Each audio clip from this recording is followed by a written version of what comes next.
మహాభారతం తత్వార్థం మనం చేసుకుంటున్నాం.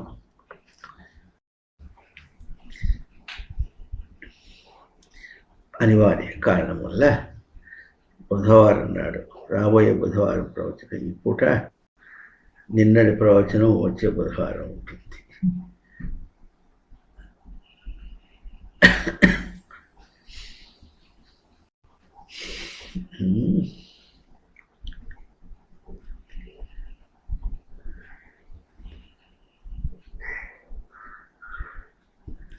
బందీ అష్టావక్రులు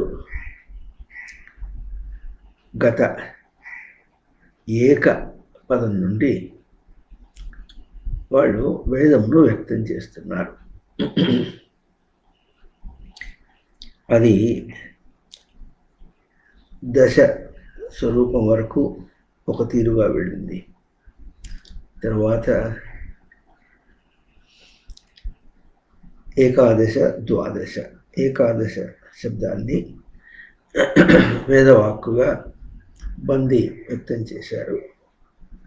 ద్వాదశ పదమును వేదవాక్కుగా అష్టావక్రులు వ్యక్తం చేస్తున్నారు. రెండు ఏది ఉత్తమం, ఏది మధ్యమం అని కానీ ఇంకోటి కానీ అని చెప్పడానికి పోలిక లేదు. ఆత్మ ప్రశంస అనాత్మ ఖండన అనేది సృష్టి యొక్క వాక్కు. దాన్ని అనహింసాగత్యో అన్న ధాతువుతో పాణిని మహర్షి కూడా చెప్పారు.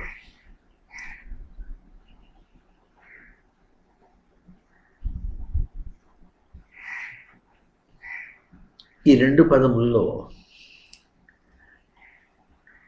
ఆత్మ తెలిసి తెలియకుండా ఉన్నది, అనాత్మ కూడా తెలిసి తెలియకుండానే ఉన్నది.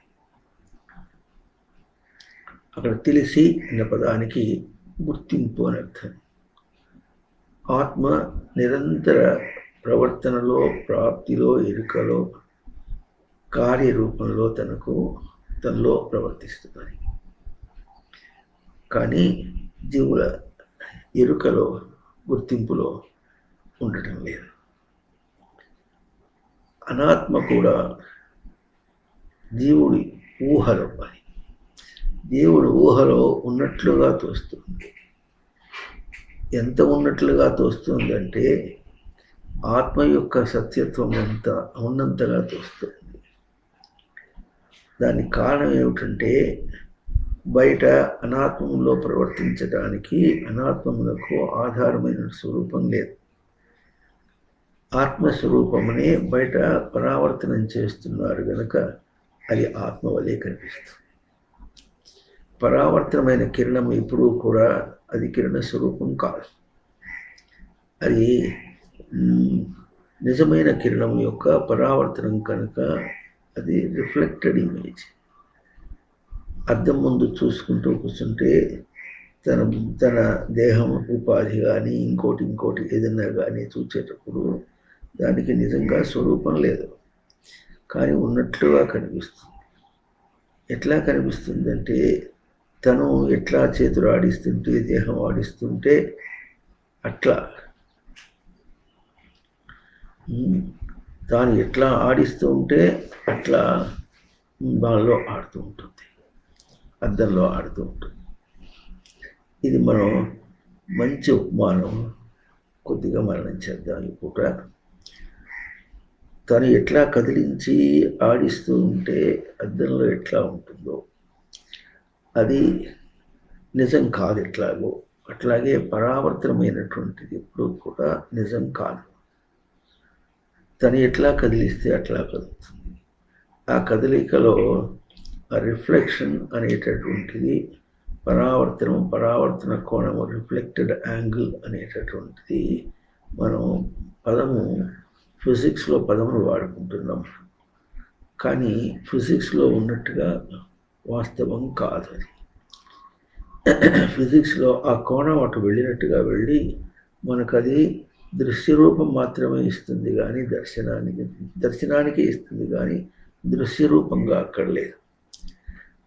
దృశ్యరూపంగా పరావర్తనం చేసిన కిరణం మనకి ఏమైనా కనిపిస్తే కనిపించవచ్చు కానీ పరావర్తనం అయినటువంటి కిరణం మాత్రం కనబడదు.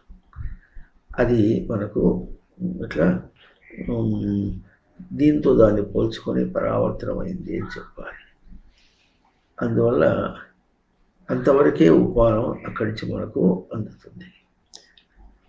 ఇప్పుడు ఇది ఎట్లా ఉంటుందంటే రిఫ్లెక్టింగ్ అంటే థాట్ క్యాన్ బి రిఫ్లెక్టెడ్ అంటే భావమును పరావర్తనం చేయొచ్చు, భాషనే పరావర్తనం చేయొచ్చు, దృశ్యము అన్ని ఇంద్రియముల్లో ఏది మనం ఏది వాడుతున్నామో అవన్నీ కూడా పరావర్తనం చేసినట్టుగా ఉంటుంది. ఉదాహరణకి వింటున్నా, ఏం వింటున్నా, దాన్ని వింటున్నా, ఆ శబ్దములు వింటున్నా అన్న మాట వచ్చేటప్పటికీ ఆ శబ్దానికి ఎంత స్వరూపం ఉన్నది అంటే భౌతికంగా ఏదైనా ఉన్నది అనుకున్నప్పటికీ కూడా తన భాషలో అది లేనిది. ఎట్లా లేనిది అంటే తనకు అది ఛాయా మాత్రం. దాన్ని తీసుకున్నాను అనుకున్నప్పుడు తన గ్రహింపు తనకు ఛాయా మాత్రమే. అద్దంలో నన్ను నేను చూసుకున్నానంటే ఎట్లా ఉంటుంది? అద్దంలో మొహం చూసుకో అంటాం అనుకోండి, అద్దంలో మొహం ఏం చూస్తావు? అద్దంలో మొహం లేదుగా. తనదే పరావర్తనం చేసి తను తీసుకున్నాడు. తనేం తీసుకున్నాడు?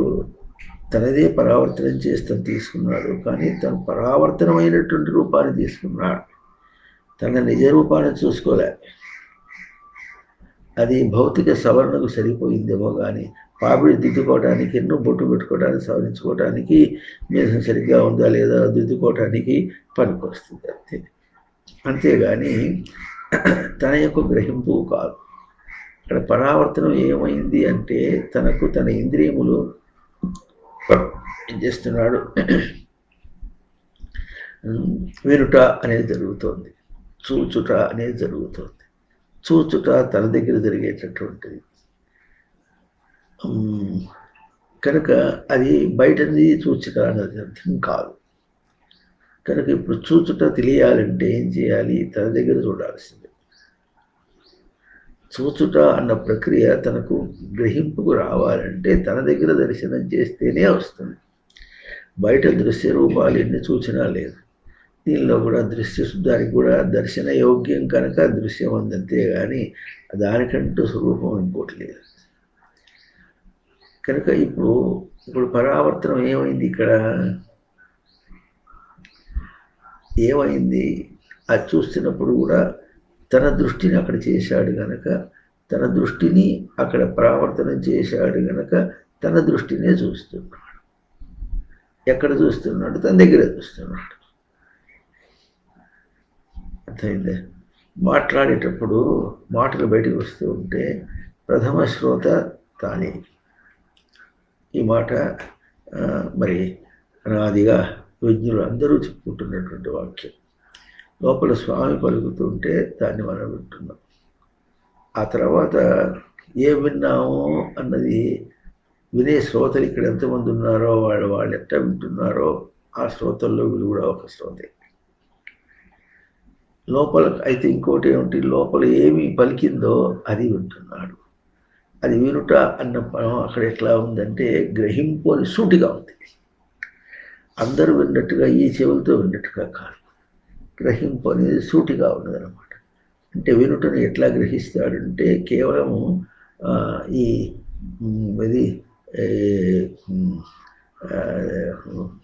వోకల్ ఫోల్డ్ ఇక్కడి నుంచి బయటికి వచ్చిన తర్వాత ధ్వని వస్తుంది.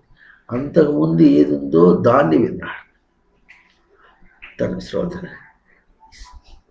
ప్రథమ శ్రోత శబ్దానికి మొట్టమొదటి శ్రోతని అర్థం కాదు, ఉన్నది ఉన్నట్టుగా గ్రహించిన వాడు, చేసినవాడు. ఇప్పుడు బయటికి పరావర్తనం చేసినప్పుడు ఏం విన్నాడు అంటే పరావర్తనం అని విన్నామంటే ఇందాకేం చెప్పిన రిఫ్లెక్టెడ్ రేస్ ఎప్పుడూ కూడా they are imaginary. They are not real. అట్లాగే ఇక్కడ జరుగుతున్నటువంటిది మరి దృష్టి రూపంలో బయట చూస్తున్నాను అనుకోవచ్చును, భావ రూపంలో వ్యక్తం చేస్తున్నాను, మాట్లాడుతున్నాను అనుకోవచ్చును, వింటున్నాను అనుకోవచ్చు. ఏం జరుగుతున్నా కూడా దానికి ఎట్లా ఉంటుందంటే పోయి కింద మంట ఆర్పేసి అన్నం వండుతున్నానంటే ఎంత అర్థమో అంత అర్థం. లోపల తన తేజస్సు తనకు ఇట్లా ఉంది, అగ్ని వలె తనకు ప్రవర్తిస్తుండగా అవతలిది బయట ఓడుకోవటం అనేది వస్తుంది. ఇది లేకపోతే అది కాదు ఎట్లాగో, దీనికి అది పరావర్తనం ఎట్లాగో. అయితే అది పరావర్తనం అనకుండా కండక్టింగ్ ఆఫ్ హీట్ అన్నారు. హీట్ని వేడిని తీసుకుంటుంది కనుక అది అన్నారు.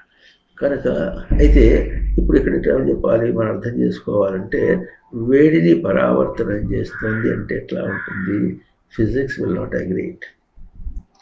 ఫిజిక్స్ ఒప్పుకోదు. అది కండక్టింగ్ అనే అనాలి, తీసుకుంటోంది కనుక, తీసుకుని వేడి చేస్తుంది కనుక.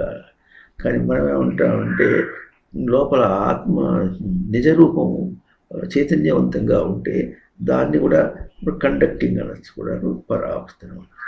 దాన్ని కండక్ట్ చేసుకొని మనస్సు బుద్ధి లోపలే ఉన్నాయి అవన్నీ కండక్ట్ చేసేది తీసుకొని నిలబెట్టి అవి వ్యక్తమవుతున్నాయి. ఆ వ్యక్తం కావటం ఎట్లా వ్యక్తమవుతున్నాయి? లోపల తన స్వరూపం ఎట్లా ఉందో అట్లాగే వ్యక్తమవుతుంది. దాన్ని మనం ఎటు చూస్తున్నాము? పరావర్తనం చేసినట్టుగా, బయటగా ప్రయోగం చేసినట్టుగా చూస్తుంది. ప్రయోగపు కిరణములు అనే పదము ఇది వరకు మనం చాలా మాటలు వాడాము. ఇంకా ఇవన్నీ కూడా మనం ముందు ఒక విషయాన్ని అర్థం చేసుకోవాలి. ఆ తర్వాత ఇంకా వచ్చినప్పుడు శాస్త్రం ఏం చేస్తుందంటే వాటిని అపవాదం చేస్తుంది. అపవాదం అంటే కాదు, ఇంకా చూడ అర్థం చేసుకోమని చెప్తుంది అనమాట. ముందు తనకంటే అవతల కిరణములు వేరు, అది అక్కడ కిరణములు ఉన్నట్టుగా ప్రవర్తిస్తున్నాయంటే తను పరావర్తనం చేసినవని కానీ తను ఇచ్చినవని కానీ ముందు చెబితే ముందు అక్కడ ఏదో ఉన్నదనేటటువంటి భ్రాంతి పోవాలి. అక్కడ ఏదో ఉన్నదనేటువంటి భ్రాంతి పోతే ఆ తర్వాత తన కిరణములే అక్కడ పెట్టాడు అని. తన కిరణములే అక్కడ పెట్టడానికి ఎట్లా పెడతాడు? అది పరావర్తనం చేశాడని చెప్పుకున్నాం. అపరావర్తనం చేశాడంటే ఏమంటే ఏం చెప్పుకున్నాం? ఇక్కడే ప్రవర్తిస్తున్నాయి, అక్కడ పరావర్తనం ఉన్నట్టుగా ఉంటాయి. అదే మరి నిన్న ఎప్పుడు మొన్న ఎక్కడ చెప్పుకున్నాము, ఆడటం అనేటటువంటిది చెయ్యికి పెట్టి ఆడిస్తూ ఉంటే ఇక్కడ కర్రాడుతుంది, ఇక్కడ కర్రాడుతుంది, ఇక్కడ కర్రాడుతుంది, ఇక్కడ కర్రాడుతుంది, ఇదంతా ఆడుతుంది. ఎక్కడ ఆడుతుంది, ఎట్లా ఆడుతుంది? ఆడటం అనేది ఇక్కడే జరుగుతుంది, అక్కడగా. కనుక అట్ ది సోర్స్ అంటే తను ఎక్కడ ఉన్నామో తన స్థానంలోనే ప్రవర్తన అంతా జరుగుతుంది. దానికి పరావర్తనం అనేటటువంటిది మనం బయటది చూస్తున్నాం అంటే, ఓహో బయటది చూస్తున్నావా, అయితే అది పరావర్తనం. ఏదో చెప్పాలిగా వాడికి, ఏదో చెప్పి ఇప్పుడు మళ్ళీ bring him to the source, మళ్ళీ తన మూలాన్ని తీసుకురావాలి. సృష్టి వేదాంతం యొక్క ప్రక్రియ అట్లాగే చెప్పుకుంటూ వచ్చింది. దీన్ని మనం ఎప్పుడు కూడా కన్ఫ్యూజ్ చేసుకోకూడదు, అంటే గజిబిజి చేసుకోకూడదు. అది చెప్పినప్పుడు ఎట్లా ఉంటుంది? బయటగా చెప్పింది అన్నప్పుడు బయటవాడికి ఆ ప్రక్రియలో గ్రహించడానికి ముందు అక్కడి నుంచి వాడు బయటపడి కొంచెం లోపలికి వస్తే అప్పుడు లోపల నుంచి ఎట్లా ఉంటుంది మళ్ళీ అవుతుంది. అది ఎన్ని దశల్లో చెబుతుందంటే చాలా దశల్లో చెప్తుంది. ఎన్ని దశల్లో వాడికి అందించాలో అన్ని దశల్లో చెప్తుంది. మరి ఇదివరకే సంస్కారం ఉన్నవాడికి ముందే చెప్పేస్తే అసలు అది మాత్రం ఏది లేదుగా అన్నాడు. లేదనే మాటకి అసలు ఉన్నది లేదు అనడానికి బయట దాంతో చూసి కాదు, తన గ్రహింపుతో చూసి అన్నాడు. అది ఎట్లా తెలుస్తుంది? మన లోకంలో కూడా మరి ఎవడి బుర్రలో ఎట్లా ఉంటే దాన్ని బట్టే మరి తనకంటే పవిత్రమైన వాళ్ళు చెప్పినప్పుడు కూడా తన బుర్రలో ఏముందో దాంతోనే చూస్తాడు, తన సంస్కారంతో చూస్తాడు. బయట లేదు, ఆ బయట లేదు తనకే ఉన్నది అనే మాటని ఇప్పుడు ఎట్ట ప్రయోగం చేశాడు? తన నిజరూప గ్రహింపులో కాకుండా తన సంస్కారంతో తన ప్రవృత్తితోనే ఎవడి పిచ్చివాడికి ఆనందం, ఎవడి పిచ్చివాడికి ఆనందం అని చూసినప్పుడు దీన్ని ప్రయోగం చేశాడు. అప్పుడు కూడా తనదే తనకి స్వరూపం, తన గ్రహింపే తనది కానీ బయటది గ్రహించటం లేదు అన్న నిజాన్నే రుజువు చేస్తున్నాడు మాటికి. కానీ తాను అనే మాటకి నిజం దొరకలే. తనను ఎట్టగా చెప్పుకున్నప్పుడు కూడా, తను ఏ స్థితిలో ఉన్నప్పటికీ కూడా, ఎంత దూరంగా ఎంత ప్రవృత్తి రూపంలో ఉన్నప్పటికీ కూడా తనే తాను గ్రహించగలడు కానీ అవతల దాన్ని గ్రహించలేడు. అవతలది గ్రహించలేడంటే ఒక ప్రవృత్తి రూపంలో ఉన్నవాడు కానీ ఒక నిజ రూపంలో ఉన్నవాడు కానీ తనకంటే బయటగా చెప్పబడేటటువంటి ఇతరముగా చెప్పబడేటటువంటి గ్రహించలేటాగో, ఆ ప్రవృత్తి రూపంలో ఉన్నవాడు తనకంటే ఇతరంగా చెప్పబడేటటువంటి వేరుగా విలక్షణంగా చెప్పబడేటటువంటి ఆత్మస్వరూపాన్ని కూడా గ్రహించలేడు వాడికి అది ఇతరం అయిపోయింది. ఇప్పుడు అయితే ఇతరమై అయిపోయింది కానీ దాన్ని పరావర్తనం చేసి మరి నిజరూపాన్ని గ్రహిస్తున్నాడా, లేక నిజరూపం చేత పరావర్తనమై తన ప్రవృత్తిలో ప్రవర్తిస్తున్నాడా, దేనికి ఏది పరావర్తనము అని కాసేపు మనం విచారణ చేస్తే వాడి దృష్టిలో తన ప్రవృత్తిని పరావర్తనం చేసి నిజరూపాన్ని తెలుసుకోవడానికి ప్రయత్నం చేస్తాడు. మొన్న ఆలయంలో కూర్చొని ప్రవచనం జరుగుతుంటే ఎవరో ఆగంతుకులు వాళ్ళు వచ్చిన దేనికోసం వచ్చారు, ఆలయం కోసం వచ్చారు. కాసేపు మరి ఎవరో పెద్ద ఆయన చెబుతున్నాడు కదా అని కాసేపు కూర్చున్నాడు, విన్నాడు. తర్వాత ఏమొచ్చింది, లోపల తనవాడు వచ్చేసి పోవాలనుకుంటే లేచిపోయినాడు. ఇప్పుడు ఏం చేశాడు, ఈ నిజమును కూడా తను పోవాలనుకుంటున్న దాంతో పరావర్తనం చేసి చూసి దీన్ని ఇమాజినరీ అనుకున్నాడు. ఇది ఊహాత్మకం. అంటే మనకు నిజం ఏమిటి, అక్కడ ఊహ అంటే దీన్ని ఊహ కాకంటే దానికంటే పోల్చుకుని ఇది ఊహ, తనకు అవసరం నిజం అనుకొని దాని యొక్క ప్రేరణ చేత లేచిపోయినాడు. ఆ ప్రేరణని చైతన్యం అనుకుంటాడు, ఆత్మ చైతన్యం అనుకుంటాడు. కనుక గ్రహింపు అనేటటువంటి ఎందుకు అందరిదిగా ఎందుకు పోతుంది అంటే, ఆ అందరిగా పోయినప్పటికీ పోతుంది ఎందుకు అని అంటే, ఊహ ఎంత రెచ్చిపోయి ఉన్నప్పటికీ కూడా ఉంటే అంతగా రెచ్చిపోతుంది. కానీ అక్కడ సత్యం ఏమిటంటే, ఎంత ఊహగా ఎంత రెచ్చిపోయినప్పటికీ కూడా ప్రవర్తింపచేసేది మాత్రం లోపల ఉండదు. ఒకటి ఎంత దూరంగా ప్రవర్తింపచేసి ఊహలోకి వెళ్ళినప్పటికీ కూడా ప్రవర్తింపచేసేది మాత్రం నిజముని ప్రవర్తింపచేయాలి. వాడు నిజమునకు మూటయా లేక అబద్ధమునకు ఊహకు మూటయా అని అంటే నిజమునకి అన్నారు. ఎట్లా ఉంటుంది మరి 3వ అధ్యాయంలో ధూమేన ఆవ్రియతే వహ్ని యథా ఆదర్శో మలేన యథా ఉల్బేన ఆవృతో గర్భ తథా తేన ఇదమావృతం. జ్ఞానము ఆవరింపబడుతుంది అంటాడు, తన గ్రహింపు ఆవరింపబడుతుంది. ధూమేన ఆవ్రియతే వహ్ని. వహ్ని అంటే ప్రసిద్ధార్థం అగ్ని. అది అగ్ని పొగ చేత ఆవరింపబడింది. పొగ కూడా వేడిగానే ఉంటుంది. అయితే దాని వేడి ఎంతవరకు వేడి, అగ్ని యొక్క స్పర్శతో వేడే కానీ దానికంటూ వేడి లేదు. స్పష్టంగా అక్కడ అగ్ని వస్తుంది, పొగ వస్తుంది. అది ఏ రూపం అంటే అగ్ని వచ్చే శిఖరేమో అగ్ని యొక్క రూపం. ఈ పొగ అని వస్తుంది చూసారా, అది కింద కాలుస్తున్నటువంటి కట్టె ఉంది చూసారా, ఆ కట్టె యొక్క ఆవిరి రూపం. కట్టెలో చెమ్మ ఉంటుంది, అది ఆ చెమ్మ లేకుండా పోయినప్పటికీ కూడా దాని యొక్క ధూమం అన్నమాట. అయితే ఆ దాని యొక్క ధూమం అగ్నిని లోపలికి రాలేక అది ఆవరించే వస్తుంది, బయటికే వస్తుంది. అది ఆవరించినట్టుగా మనకి శాస్త్రం చెప్పింది కానీ దాన్ని ఆలంబనగా చేసుకుని రాగలదు. అగ్ని ఉన్నంతసేపు పొగ ఉంటుంది, లేకపోతే ఉండదు. ఇప్పుడు ఈ పొగ ఉందంటే అగ్ని, దీన్ని ఏమన్నారు, అనుమాన ప్రమాణం అన్నారు. అక్కడి నుంచి పొగలు కనిపిస్తున్నాయి చూడు అంటే ఏమంటే అక్కడ ఏదో కాలుతుంది. నువ్వు అగ్ని చూడకుండా కాలుతుంది ఎట్లా అన్నావు అంటే పొగలు వస్తున్నాయి. పొగను చూసి అగ్నిని మనం అంటున్నాం. దీన్ని అనుమాన ప్రమాణం అన్నారు.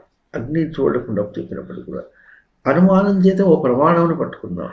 అట్లాగే మనం కదులుతున్నాము అని అంటే కదిలే ఓపిక మనకు లేదు, కదిలేటటువంటి తేజస్సు దేహానికి కానీ ఎక్కడా లేదు. కనుక ఇప్పుడు అనుమాన ప్రమాణం చేత ఏం తెలుస్తుందంటే దాన్ని ఆడించేటటువంటిది, చైతన్యం ఇచ్చేటటువంటిది ఇంకోటి. అయితే ఇప్పుడు ఆ చైతన్యాన్ని మనం ఎట్లా చూస్తున్నాము, కదలికగా చూస్తున్నాం. ఈ కదలిక అనుమాన ప్రమాణం. అనుమాన ప్రమాణంగానైనా గ్రహిస్తే దీని వెనక ఏమన్నా పగలు కనిపిస్తున్నాయి కనుక అక్కడ ఏదో తగలబడుతుంది అని చెప్పామట చెప్పగలిగాము. అట్లా మన కదలికలను చూసి లోపల ఒక చైతన్యం ఉన్నది అనినా గుర్తిస్తే అప్పుడు దరిదాపులకు వస్తాడు. అవును, అది పరావర్తనం న్యాయానికైనా వస్తాడు. పరావర్తనం అంటే ఏమిటి? దేహం లోపల చైతన్యం అది ఒక చైతన్య స్వరూపంగా ఉంటే తీయము, కదలిక రూపంలో ఉంటుంది. ఈ కదలిక రూపాన్ని మనం చూసుకుని చైతన్యం ఉంది అని గుర్తించాలి. అంతదాకా కూడా రావటం లేదు వాడు, అంతదాకా కూడా రావటం లేదు. అవునా? కనుక అనాత్మ కూడా తెలియటం లేదు. ఇది అనాత్మగా తెలియటం లేదు. ఎందుకు? నేనేగా. అక్కడది స్వగత భేదం అన్నట్టుగా అనుకుంటున్నాడు. దేహానికి స్వగత భేదం ఎట్లా ఉంటుందంటే, మరి ముక్కు వేరు, కన్ను వేరు, చెవు వేరు, మూతి వేరు, అన్నీ వేరే. కానీ వేరే ఎటువంటిది? ఒక ముఖంలో వేరు, స్వగతమునందు తనయందు వేరు.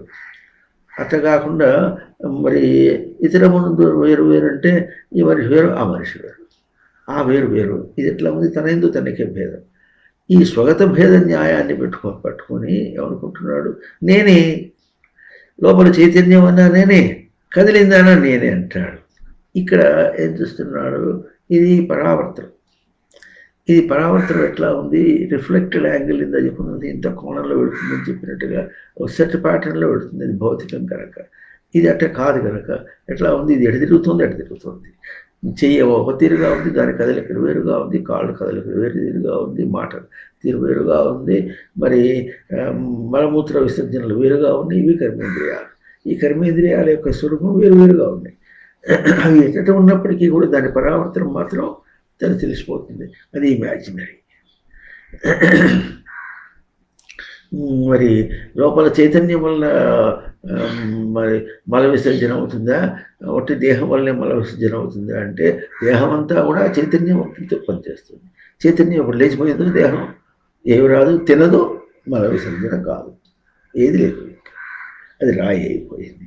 ఇది ఈ విధంగా కనీసం మనం అనుమాన ప్రమాణం చేతనైనా గుర్తించగలిగితే ఉంటుంది. జీవం అంటే ప్రాణధారణ. దేని ప్రాణధారణ చేస్తున్నాము? బయోలాజికల్ బాడీ ఈ దేహం ఉన్నది అంటే, ఇది కదులుతూ ఉన్నప్పుడు దీన్ని కదిలించడానికి ఒక యంత్రాంగం లోపల పెట్టారు. మరి ఒక మోటార్ పెట్టారు. ఒక మోటార్ చేత నడుస్తుంది ఇదంతా కూడా. అదేవిధంగా ఒక మోటార్ చేత అది తిరుగుతుంది. అట్లాగే ఒక మోటార్ చేత ఇదంతా తిరుగుతుంది. ఆ మోటార్ నడిపించేది ఎవరు? దేని వల్ల నడుస్తుంది? ఆత్మచైతన్యం. ఆత్మచైతన్యం చేత మోటార్ ఎట్లా నడుస్తుందబ్బా అన్నాడు. అది ఎట్లా నడుస్తుందంటే, హరణి అని ధాతు అర్థం ఇచ్చారు. హరణి అంటే తీసుకోవటం. అర్థమైందండి. అంటే లోపల జీవుడు ప్రవర్తిస్తూ తను తాను గ్రహించటం అనేది ఎప్పుడు జరుగుతూ ఉంటుందో, తను తాను గ్రహించడం అనేటటువంటి ఆ తేజస్సు చేత ఈ హరిణి ఈ గ్రహించుట అన్న దాని చేత అది ప్రవర్తిస్తున్నది కనుక అది హృదయం అయింది. అర్థమవుతుందా? ఫ్యాన్ తిరగాలంటే మనం స్విచ్ చేసాం అనమాట. లోపల కరెంటు దానికి ఇచ్చాం. ఏం కరెంట్ ఇచ్చామంటే అది అభౌతిక స్వరూపం. ఆ అభౌతిక స్వరూపం ఎక్కడ వచ్చింది? తాను సంస్కారం చేత పలికించుకున్నాడు తల్లి గర్భంలో. వానికి అది ఎట్లా వచ్చింది? వాడి సంస్కారమే పూర్ణ నిజమైనటువంటి కేవలం అభౌతికమైన సంస్కార రూపంలో వచ్చి ఒక కణంలోకి వచ్చి పలికించుకుని దాంతో పెంచుకున్నాడు. అంటే వాడు ఇప్పుడు దీన్ని ఏమని అర్థం చేసుకోవాలి? సంస్కార రూపాన్ని లోపల ఇమిడ్చి దేహం నిర్మాణమైంది. ఆ సంస్కారం లేచిపోతే దేహం అయిపోయింది. మన ఇంట్లో ఉంటూ గబ్బిలాలు అవి రాకుండా చేసుకుంటూ, మరి స్పైడర్ కాలనీ డెవలప్ కాకుండా దాన్ని తులుపుకుంటూ చేసుకుంటూ ఉంటే అది ఏమవుతుంది? ఇల్లు ఉండటానికి యోగ్యం. అట్లా కాకుండా వదిలేస్తే ఉంటారు ఒక్కొక్కళ్ళు అమ్మగారులు ఉంటారు, వాళ్ళు సోవరు వాళ్ళు అవునా? మరి అట్లా ఉంటే ఎట్లా ఉంది అంటే, ఎవరినో వచ్చిన ఎట్లా ఉంటున్నారు ఆ ఇంట్లో వాళ్ళు, ఆ ఇంట్లో ఎట్లా ఉంటున్నారు కనీసం చూసినప్పుడన్నా కొంచెం చెచ్చర పుట్టదా అంటాడు వాడు. అది ఇప్పుడు చైతన్యం కంటే కదలిక కంటే ఇంకోటి చెచ్చర అన్నారు. దాన్ని చెచ్చర పదమేమో బయట దాన్ని చూసుకోవటం కోసం అని చెచ్చర అన్నారు. అదే నిజంగా గ్రహించడానికి ఏమన్నారు, జ్ఞాతమిచ్చా జిజ్ఞాస అన్నారు, తను తాను తెలుసుకోవటానికని. అట్లాగూ అది చెచ్చర పుట్టునే పరులు చెప్పిననే నన్ను చేయచ్చని ఎట్లా ఉండు మొదట్లో ఎట్లా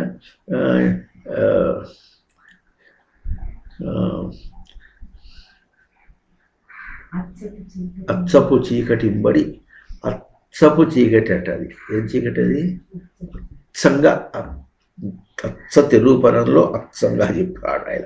అచ్చపు చీకటింబడి గృహవ్రతులై. మనం ఏం చేసాం? వ్రతం చేస్తున్నాం. ఏ వ్రతం మనం చేసేది? గృహవ్రతం. నేను గృహస్థుడను అంటే గృహమునందు ఉన్నవాడను, నేను ఆత్మలో లేనివాడను అంటాడు. కొన్ని దుంపదిగ గ్రహం అంటే ఇల్లు కాదురా, గృహ్ణాతీతి గృహ. ఏం గ్రహిస్తున్నావో దాంట్లో ఉన్నవాడవు కనుక గృహస్థుడైనాడు. గృహ్ణాతీతి గృహ తస్మిన్ తిష్టతీతి గృహస్థ. కనుక ఇప్పుడు ఏమంటున్నాడు వీడు? గృహస్థుడు అన్నాడు. గృహస్థులకు సరిపోతుందిలే, మీరంతా వేదాంతులు, మాకు ఇది సరిపోతుందంటే అటేటుందటి. సృష్టిలో గృహస్థుడు వేరు వేదాంతుడు వేరు అని ఏం లేదు. వాడు అమీబా అయినప్పుడు కూడా వాడికి కూడా సూత్రం ఒకటి ఉన్నది, అది ఒకటే ఆధారం. కనుక వీడేం చేస్తున్నాడు? అచ్చపు చీకటింబడి గృహస్థుడైనాడు. గృహస్థులై చచ్చుచు పుట్టుచున్ మరల చర్విత చర్వణులైన వారికి చెచ్చర పుట్టుని. మళ్ళీ పుడుతూ మళ్ళీ చస్తూ అదే ఒకటి మాట కొడుతూ ఉండిపోతున్న వాడికి చెచ్చర పుట్టుని. పరులు చెప్పినైనంటే ఇంకోటి బోధ చేసినా సరే, నిజేచ్ఛనైనా ఏమిచ్చిననైనా కానలకు నేగిననైనా హరిప్రబోధములు అన్నారు. ఇవి హరిప్రబోధములు. హరిప్రబోధం అంటే అర్థమవుతుంది. ఎప్పుడు ఈ గుండెని ఎవరు నడిస్తున్నారు?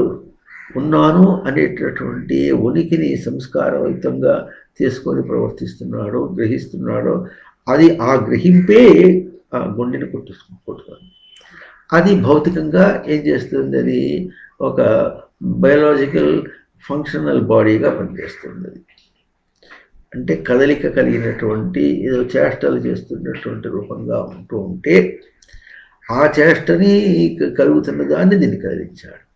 అట్లాగంటే కాలుకి ఎట్లా ఉంది, దానికి ఒక అది బయాలజీ అనుకుంటే దానికి కూడా ఫంక్షనల్ బాడీ, అంతేగా అన్నీ ఉన్నాయి. దానికి ముందేమో ఇంజిన్ ఉంటుంది. ఫస్ట్ మొదటి పాయింట్, ఆ ఇంజిన్కి ఎట్లా ఉంటుంది? పెట్రోల్ తీసుకోవాలి, పెట్రోల్ తీసుకుని ఏం చేయాలి? దాన్ని కాల్ చేయాలి. పెట్రోల్ కాల్ చేస్తే దానికి ఏమొస్తుంది? ఆవిరి వస్తుంది.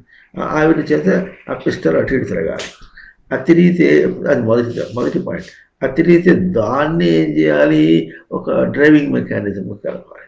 ఆ డ్రైవింగ్ మెకానిజం కలుపుతుంటే దానికి వచ్చిన తర్వాత ఆ డ్రైవింగ్ మెకానిజంని ఏం చేయాలి? చక్రాలకు అందించాలి. చేసి అది అంత చేసి మొత్తం అది చేశారు వాడు. అట్లా ఫంక్షనల్ బాడీగా ఉంది. అయితే ప్రయాణం దానిలో ఫంక్షనల్ బాడీగా ఉన్నంత మాత్రం చేత ప్రయాణం జరగదు. ఒక డ్రైవర్ డ్రైవ్ చేయాలి. దాన్ని డ్రైవ్ చేస్తూ ఉంటే అది ఎట్లా కదులుతూ ఉంటుందో అట్లాగే ఇదంతా ఫంక్షన్ బాడీగా చేసినప్పుడు కూడా దాని డ్రైవర్ ఎవరు? మొట్టమొదటి ఎట్లా అయితే ఆ పెట్రోల్ని దగ్ధం చేయటం అనేది జరిగితే ఆవిరి ఎట్లా వస్తుంది అనుకుంటున్నామో అట్లాగే గుండెని గ్రహించుట అని, ఇదంతా గ్రహింపబడేటటువంటి బాడీ. గ్రహించుట అని తనతో పోల్చి చెప్పారు. దీంతో పోల్చి రిఫ్లెక్టెడ్ బాడీ అన్నారు.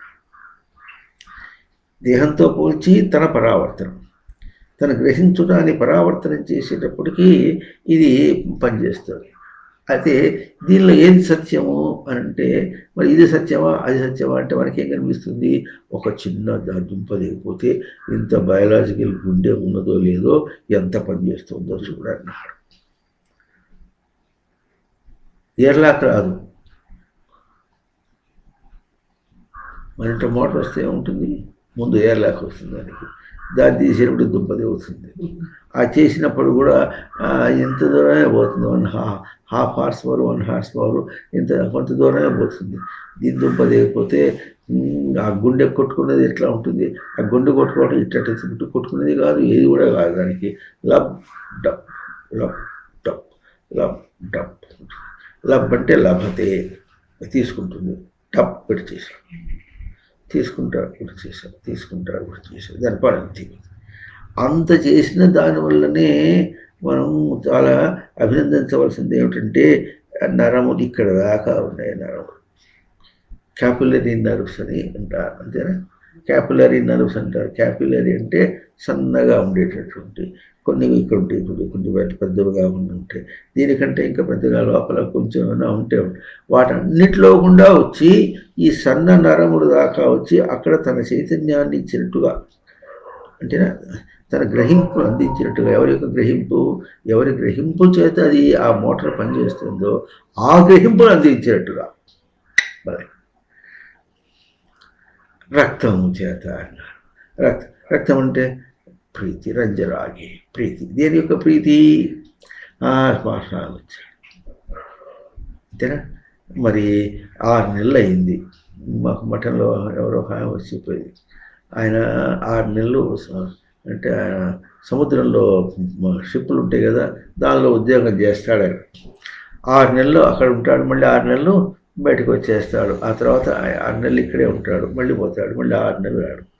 6 నెలలకి రాక ఆ మగుడు వస్తే ఇవేం చేస్తుంది, ఆయన వస్తాడు అని చెప్పి అవి చేసి ఇవి చేసి పెట్టి ఆయనకి అన్ని బాగా డబ్బు చేసేటప్పటికి అక్కడ తిన్నానికి ఇక్కడ తిన్నానికి వచ్చిన తర్వాత మళ్ళీ రోగం వచ్చి 5-6 నెలలు సరిపోతుంది. ఆ తర్వాత రోగం రాగానే మళ్ళీ వెళ్ళిపోతాడు. లేకపోతే రోగం రాకపోయినా ఆమె లెక్క ఉంటుంది. రాక వచ్చాడు గనక, అంతేనా? రాక వచ్చాడు కనుక మరి ఆనందంగా ఆవిడ చేస్తుంది.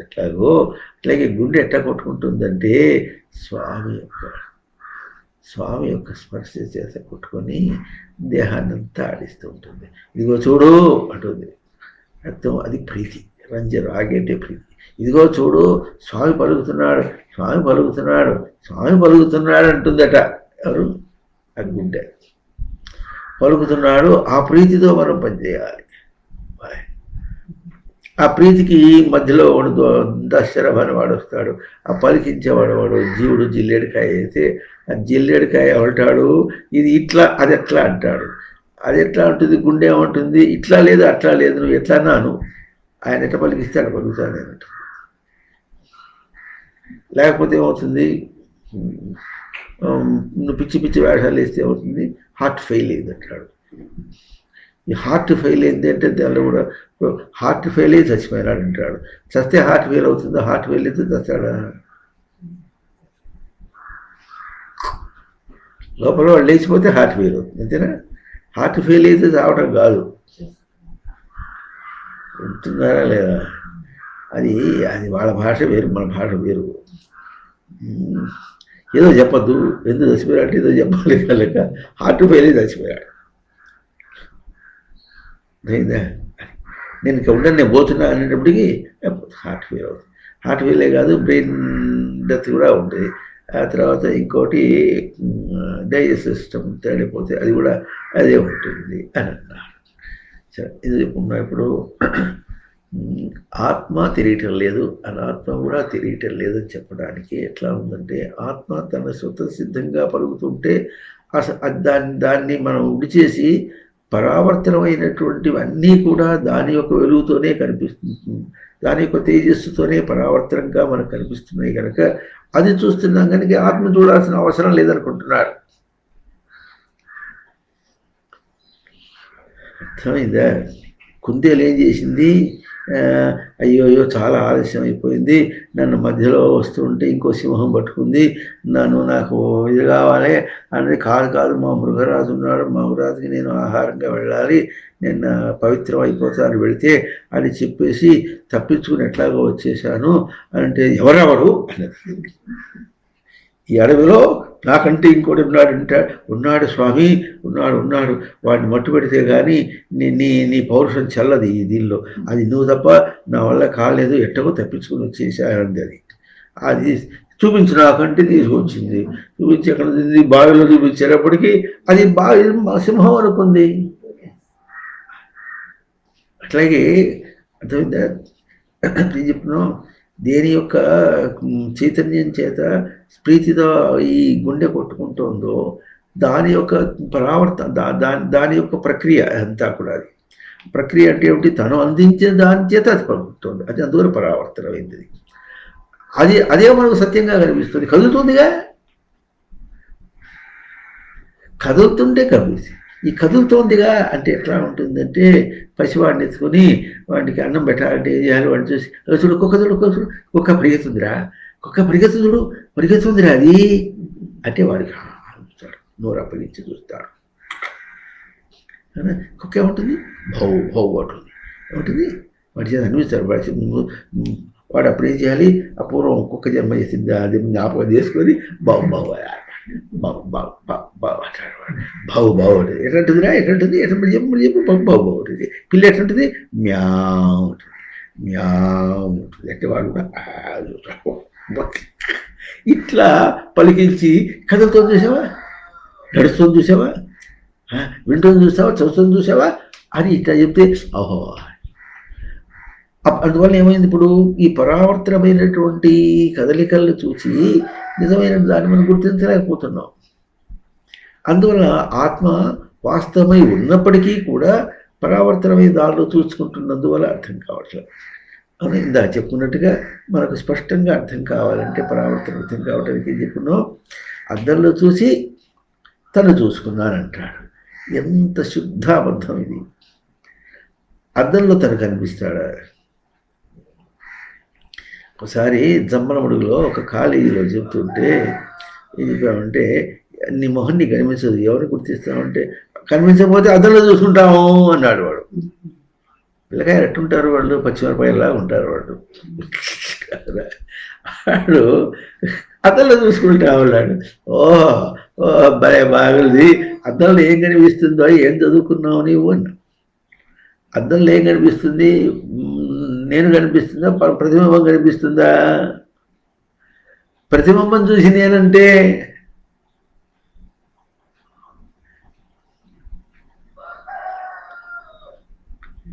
ఏదో పాట ఉండేది, నీడ చూసి నీవు అనుకొని అనుకుంటున్నాము, ఆ తర్వాత ప్రతిబింబం చూసి తను అనుకోవటము అంటే ఎట్లుంటుంది?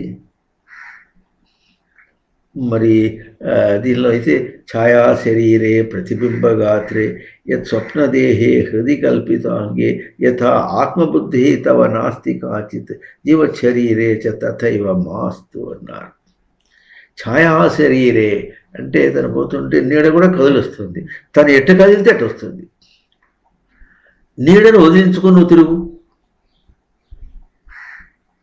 అలాగా అయితే అవుతుందా? అవుతుంది. ఛాయా తపయోరివ బ్రహ్మలోకి అని కఠోపనిషత్తులో కూడా 3వ అల్లికి మొదటి మంత్రం అది. ఏముంటుంది అది? నడినెత్తిన సూర్యుడు ఉన్నప్పుడు అప్పుడు తన నీడ ఎక్కడికి వస్తుంది? అది పాదం కిందికి వస్తుంది. అప్పుడు తన నీడ కనిపించదు, మిగతా దానిలో బాగా కనిపిస్తుంటుంది. ఛాయా శరీరే, ఛాయా శరీరం ముందు నేను అనుకుంటాడు ఎప్పుడన్నా, అది వేరు నేను వేరు. ఒకవేళ అనుకున్నప్పటికీ నువ్వు అనుకుంటున్నావు గనక ఎవరన్నా వచ్చి నీకు పూలమాల వేయిపోయి ఏం చేస్తాడు?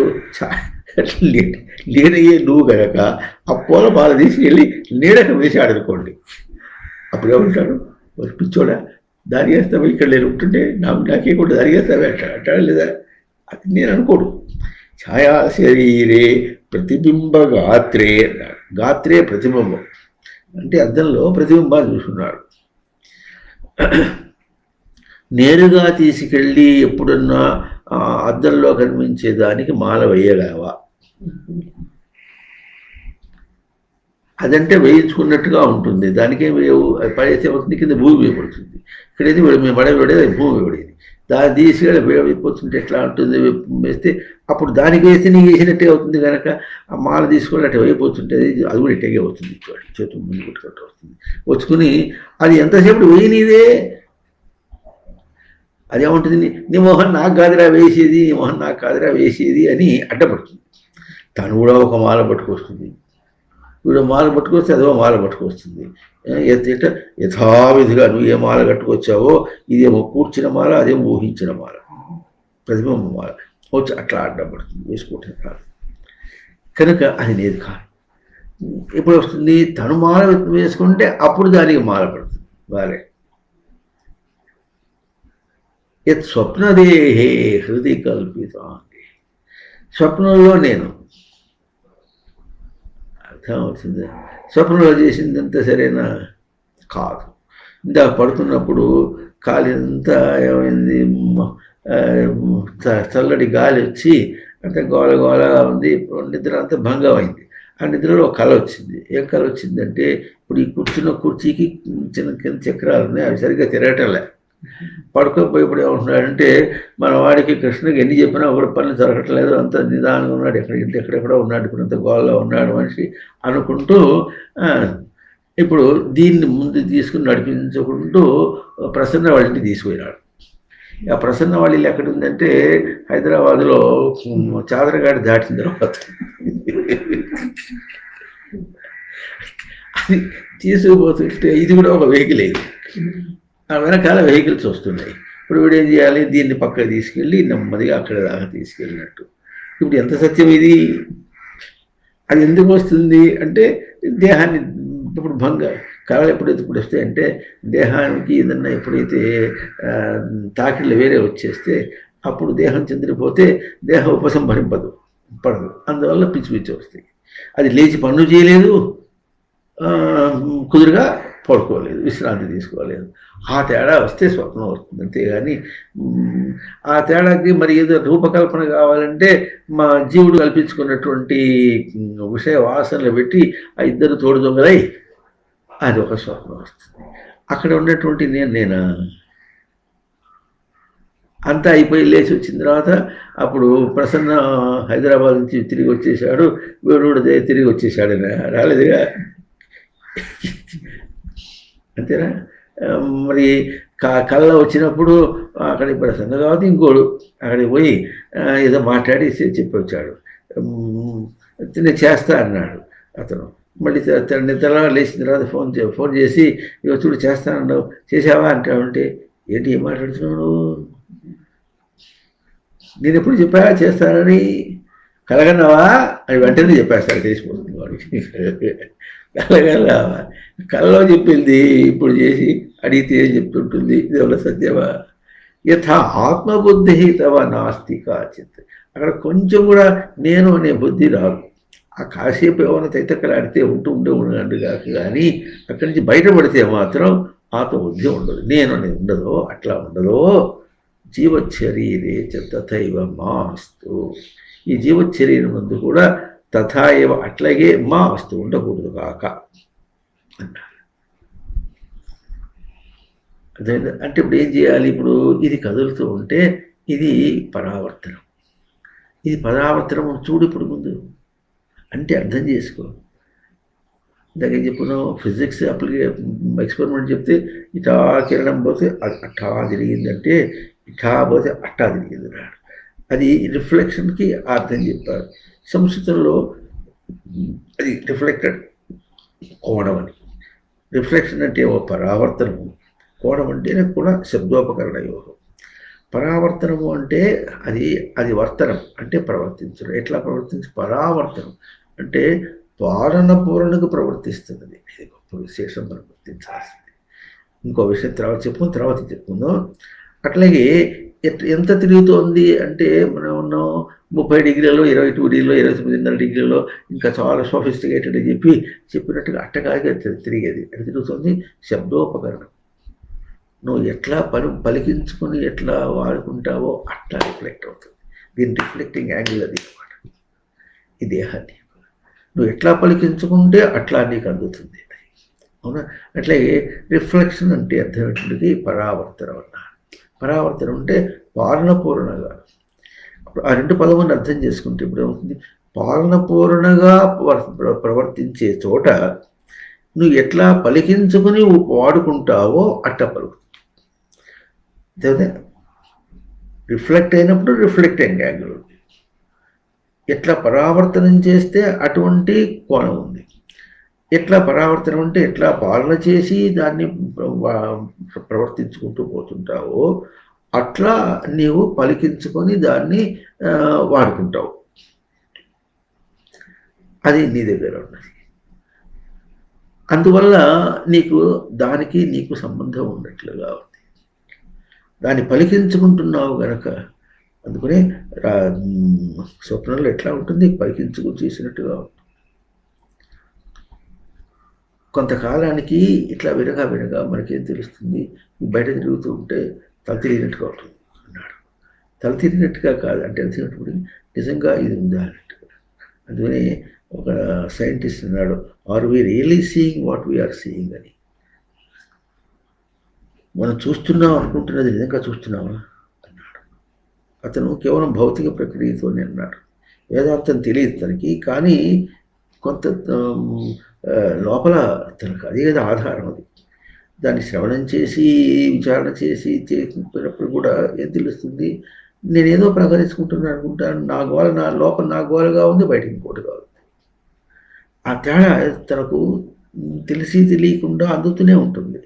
అయితే మనకు అది కూడా అందుకునేది ఇప్పుడు ఎందుకు ఉండదంటే బయట ప్రధానంగా అది ప్రధానంగా అని, అది ఆధారంగా, ఇటువంటి పదముల్ని కొన్ని శాస్త్రం మనకు చూపించింది. ప్రధానము ఆధారము అంటే, ధానం అంటే ధ్యేయ చింతాయ, ఆధారం అంటే డోధాని ధారణ పోషణయో, ధారణగా కానీ ఏ ధారణగా ఉంది మనకు, ఏ ధారణగా ఉందో దాని పరంగా అవతలిగా ఆలోచించుకుంటాం. ఏది దానికి చింతనగా ఉంటుందో అట్లా దాన్ని గురించి చింతన చేస్తాం. దీంతో పోల్చుకుని దాన్ని చింతన చేస్తాం. అట్లా మాటికి ఎట్లా ఉంటుంది, ఏది తన దగ్గర ఉందో దాంతో పోల్చుకుని అవుతుంది, ఏది తన దగ్గర గ్రహిస్తున్నాడో ఆ గ్రహింపుతో పోల్చుకొని అట్లా ఉంటుంది. అక్కడ మనకు లోకంలో ఏదో భిన్నత్వం కనిపించినట్టుగా కనిపిస్తుంది, కానీ అక్కడ మనకు దాన్ని ఒక న్యాయం చెప్పారు, అన్వయ వ్యతిరేక న్యాయం అని ఒక న్యాయం చెప్పారు. అంటే ఇది ఉంటే అది ఉంటుంది, ఇది లేకపోతే అది లేదు. రాత్రి నిద్రపోతే ఏం లేదు, మళ్ళీ కళ్ళు తెరిచినప్పటికీ అన్ని గంపెడు చీకటంతా నిద్రపడింది, ప్రపంచం అంతా నిద్రపడింది. పద తొందర పరిగెత్తాలి. వాడు పొద్దున 7ంటికి రమ్మన్నాడు, 7ంటికి వెళ్తే డబ్బులు ఇస్తా అన్నాడు. వాడు లేచిపోయాడంటే మళ్ళీ ఎప్పుడు ఇస్తాడో, మళ్ళీ రాడు. వాడు పరిగెత్తాడు, తొందర పరిగెత్తి పా అంటే ఎవరు భాష ఇది, మా రాయలసీమ భాష. పద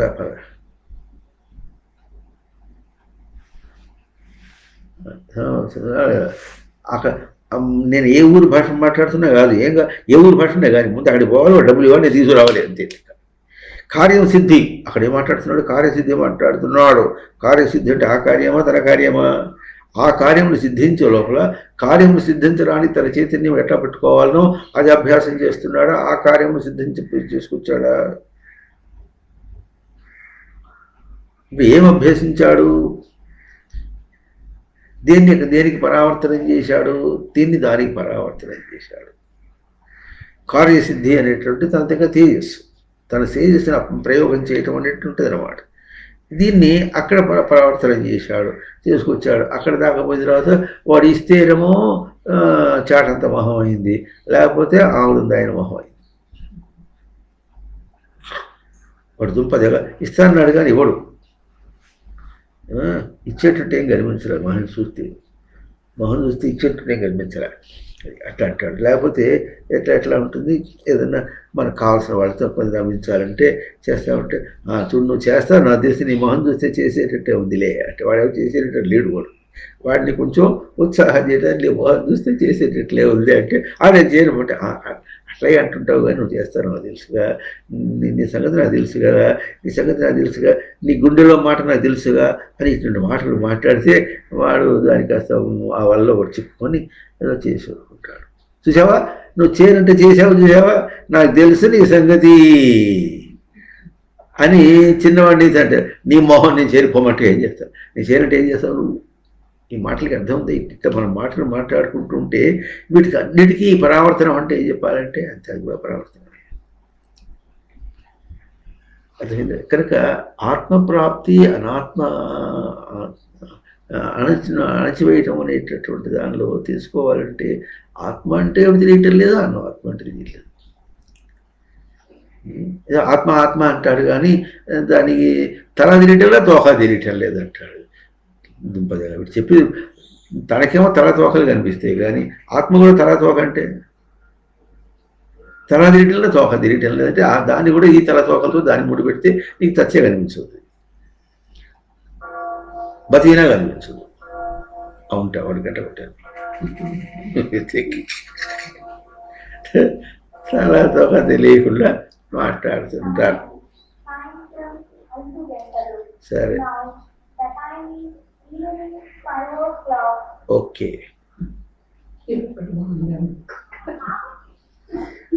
అర్థమైందా? కనుక నేను చెప్పుకుంటున్నాను, మొట్టమొదట ఈ విచారణ ముందు చెప్పుకున్న పదం ఒక్కసారి మళ్ళీ చెప్పుకుంటే మళ్ళీ మనం ఏం చేసుకోవడానికి ప్రయత్నం చేసే అర్థం చూడండి.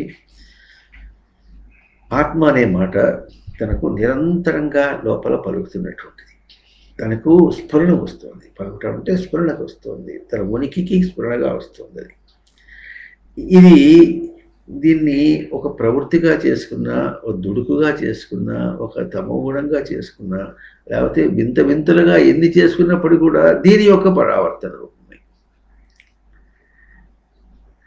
పరావర్తనం అంటే దీన్ని పాలన చేసుకోవటం కోసమే చేశాడు. ఇది చేయబోయి అది చేశాడు, దీన్ని గ్రహించబోయి గ్రహించటాన్ని వేరుగా చేశాడు. ఎందుకు గ్రహించటం వేరు చేసుకున్నాడు? ఆ గ్రహింపుకి ఏమొచ్చింది? దాని ఉపమానం చెప్తారంటే మసక వచ్చింది అంటాడు. కంటికి మసక వస్తే అవతల ఎట్టా కనిపించదు, అట్లాగే గ్రహింపుకు ఒక మసక వచ్చిందంటే అర్థమవుతుందా? గ్రహింపుకు ఒక మసక వచ్చింది అంటే ఎట్లా వస్తుంది అంటే, ఇక్కడ కూర్చున్నవాడు దిగాలువాడు కూర్చున్నాడు, వాడు దిగాలు పడుతుంది. మీకు తెలిసిన తమాషా ఉంటుంది, ఎవడన్నా బాగా ఎక్కిళ్ళు వస్తున్నాయి అనుకోండి, ఎక్కిళ్ళు వస్తున్న వాడికి ఆపాలంటే ఉపాయం తెలిసిన మీకు?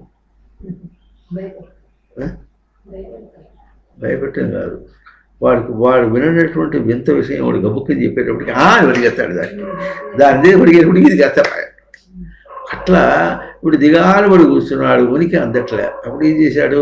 ఏదో ఒక వింత చూపించేటప్పటికి లేచిపోయినాడు. లేచేటప్పటికి ఇప్పుడు ఏమన్నారు? చూసావా ఎట్లా కూర్చున్నావో, కూర్చున్నవాడు దిగాలు కూర్చున్నాడు, ఎట్లా లేచిపోయినావో. అట్లా అంటే ఎగ్జాక్ట్లీ ది సేమ్ అనుకుంటాడు. కాదు, అది ఉపమానం అంతేగాని అట్లాగూ తథా యథా తథా అంటే ఇది ఎట్లా ఉపమానం ఉందో ఉపమానమే ప్రకారంగానే అర్థం కాదు. అదేంటి, ఈ తమ గుణాన్ని విడిచిపెట్టి నువ్వు లేచేట హుషారుగా పైన బయటకు వెళ్ళావో అదే విధంగా ఉంటుంది అనేటప్పటికీ అదే విధమ శబ్దానికి అక్కడ విధ శబ్దానికి డోధాని ధారణ పోషణ యోగం అంటే దీన్ని ధారణ వదిలేసి ఈ తమ గుణం ముందు వదిలిపెట్టేసి నీ ధారణ మారిపోయి దానికి ఎట్లా వెళ్ళావో అట్లాగే అదే విధంగా అంటే అదే ధారణ తేడాతో వస్తుంది నీకు. ఉన్నదానికంటే వేరైనటువంటి ఒక ఉత్తమమైన దాని యొక్క ధారణ తీసుకునేటప్పటికీ అది నీకు వచ్చేసింది. మన దాని ధారణ శబ్దం కాకుండా మనకు కొంచెం ఉత్సాహం కలిగించే 4 మాటలు చెప్తే పోయి పని చేసి వస్తాడు వాడు అంటాడు. పని చేయడానికి ఉత్సాహం కలిగించామా, అది గురించి అర్థం చేసుకుంటే పని చేయడానికి ఉత్సాహం కలిగించామా, ఆ పని చేసేటప్పుడు ఇందాక చప్పబడి కూర్చున్నటువంటి వాడికి తన చైతన్యాన్ని తాను యాక్టివేట్ చేసుకొని చైతన్యం వైఫై యంత్రాంగం దెబ్బకొట్టి మనని ఏం చేసింది, తిప్పికొట్టింది.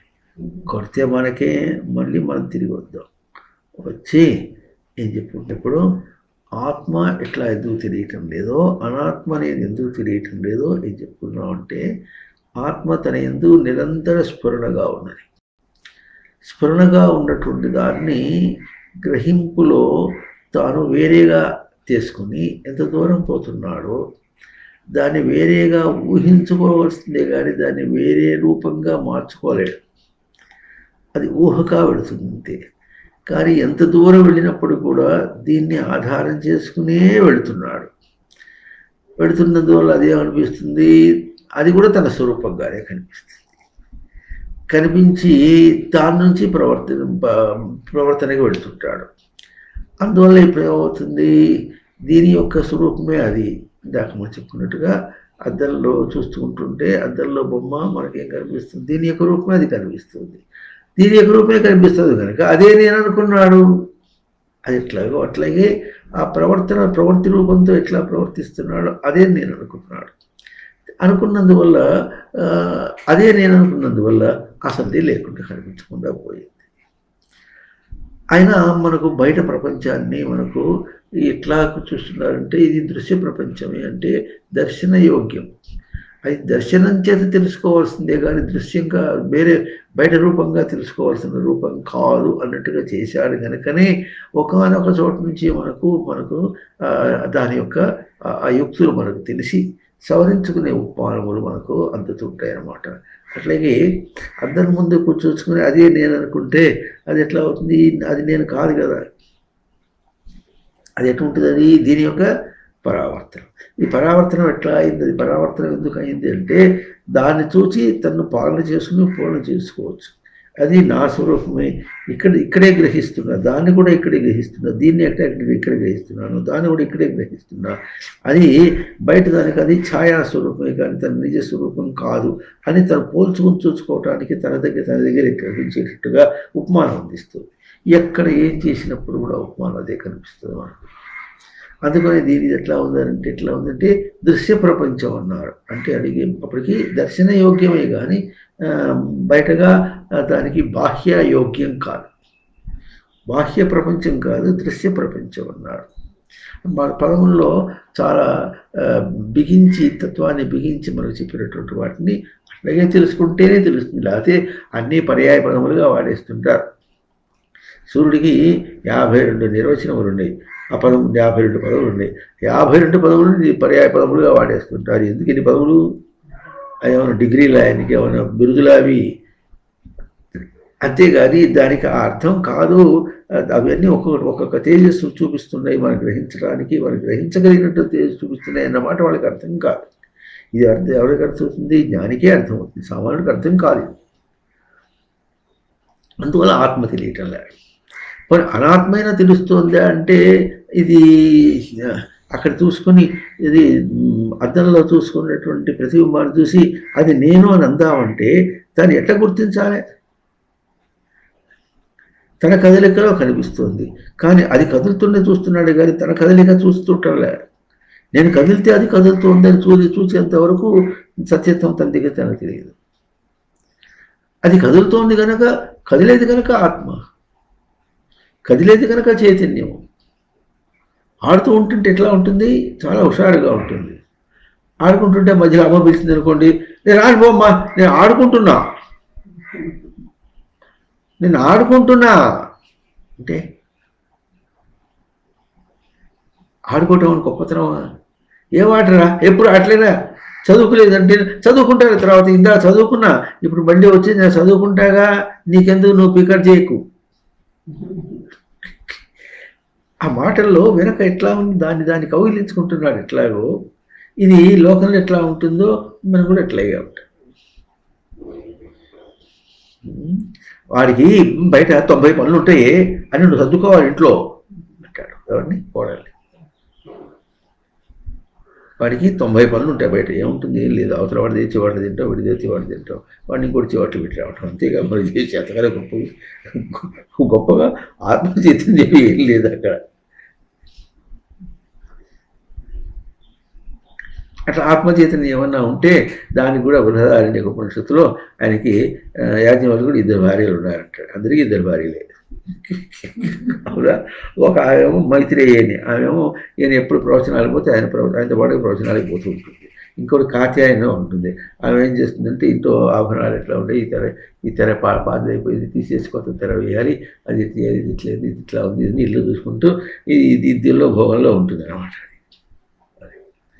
ఆయన ఒకసారి ఏం చేశాడు, చూడు నేను సన్యాసం పుస్తకం అనుకుంటాను, మీ ఇద్దరికి మీకు పంచి ఇచ్చేస్తాను అని చెప్పి అంటే అప్పుడు ఆమె అడుగుతుంది, నువ్వు పంచిస్తా అంటున్నావు కానీ దానివల్ల నాకేమన్నా శ్రేయస్సు వచ్చానా చెప్పేసి అప్పుడు నువ్వు పని అనుకున్న పని చేయబడుతుంది మైత్రేయి. కాత్యాయని అంటే ఓ వెరీ గుడ్, చాలా బాగుంది, నా నా నా అధీనంలో ఉంటే చేయొచ్చు. అట్లాగే భర్త పోతే మరి ఆయన ఆయన వషట్కారాలు తినకుండా తింటూ అవస్థపడే వాళ్ళకి ఆ తర్వాత ఏదైనా డబ్బులు కావాలన్నా ఆయన మోచేతి కింద కాళ్ళ నీళ్లు కనుక ఆయన ఇస్తే కానీ ఇవ్వడు. ఇప్పుడు ఆయన పోతే వస్తుంది, పెన్షన్ తన చేతికి నేరుగా వచ్చేస్తుంది, తన ఇష్టం ఎంత చేసుకోవచ్చు. పోతే హాయిగా ఉంది అనుకుంటాడు. ఈ విధంగా ఏదైనా ఉంటేనో అయితే మరి కాసేపు ఏడవాలి కనుక ఏడవపోతే అందరూ ఆశమ్మ కూసమ్మ అంటారు కనుక నాకు బటబట నీళ్లు కాచేస్తుంది. ఆ తర్వాత అందిన తర్వాత ఇప్పుడు శవం ఎత్తుమీరుడు ఒకసారి పడాలి. ఆ పడితే అప్పుడు బాగా ఎంతసేపు ఏడిచిందిలే, తర్వాత మూడు పోతే ఏడిచిందిలే. ఇట్లా మనం అస్తవ్యస్తంగా ప్రవర్తించడం కాదు, మనకు బయటదంతా కూడా చాలా స్పష్టంగా చూపిస్తుంది. కనుక ఇప్పుడు ఆత్మ ఎందుకు తెలియటం లేదంటే దాని పరావర్తనం ఎంత దూరం వెళ్ళినప్పుడు కూడా అది తన చైతన్యంతో ప్రవర్తించినట్టుగా ప్రవర్తిస్తుంది. తన చైతన్యం అంటే అక్కడ ఉంది ప్రవృత్తి యొక్క చైతన్యం, అది తన ప్రవృత్తియే తన స్వరూపం అనుకున్నాడు, ఆ ప్రవృత్తి యొక్క చైతన్యం అనుకున్నాడు దాన్ని.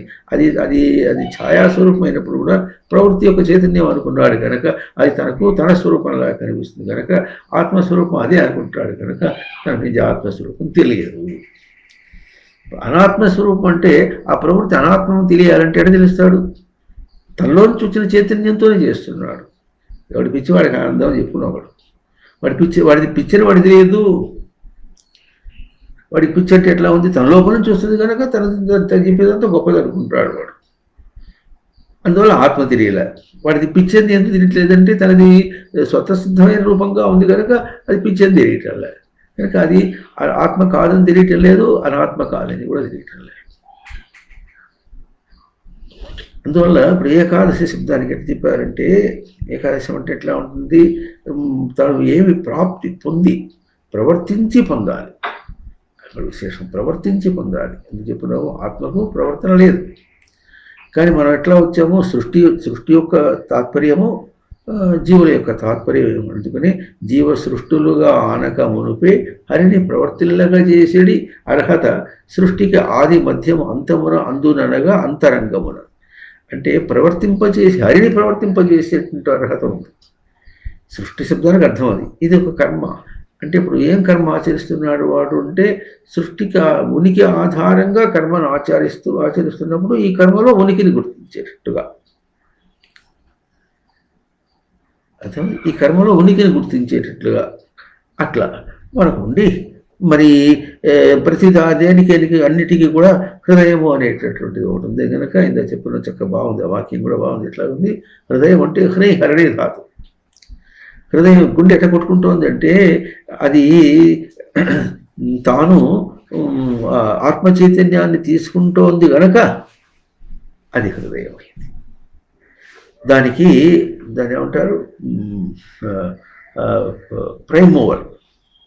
దాని కదలికకు ఆధారమేమి, తను చైతన్యం చేత గ్రహింపబడుతున్నది కనుక ఆత్మ తను గ్రహిస్తుంది. లేక తన ప్రవర్తన అంతా కూడా ఆత్మ చైతన్యం గ్రహింపు వల్ల వచ్చింది కనుక అందువలన అది గ్రహించుట హరణి కనుక హరతీతి హృదయం.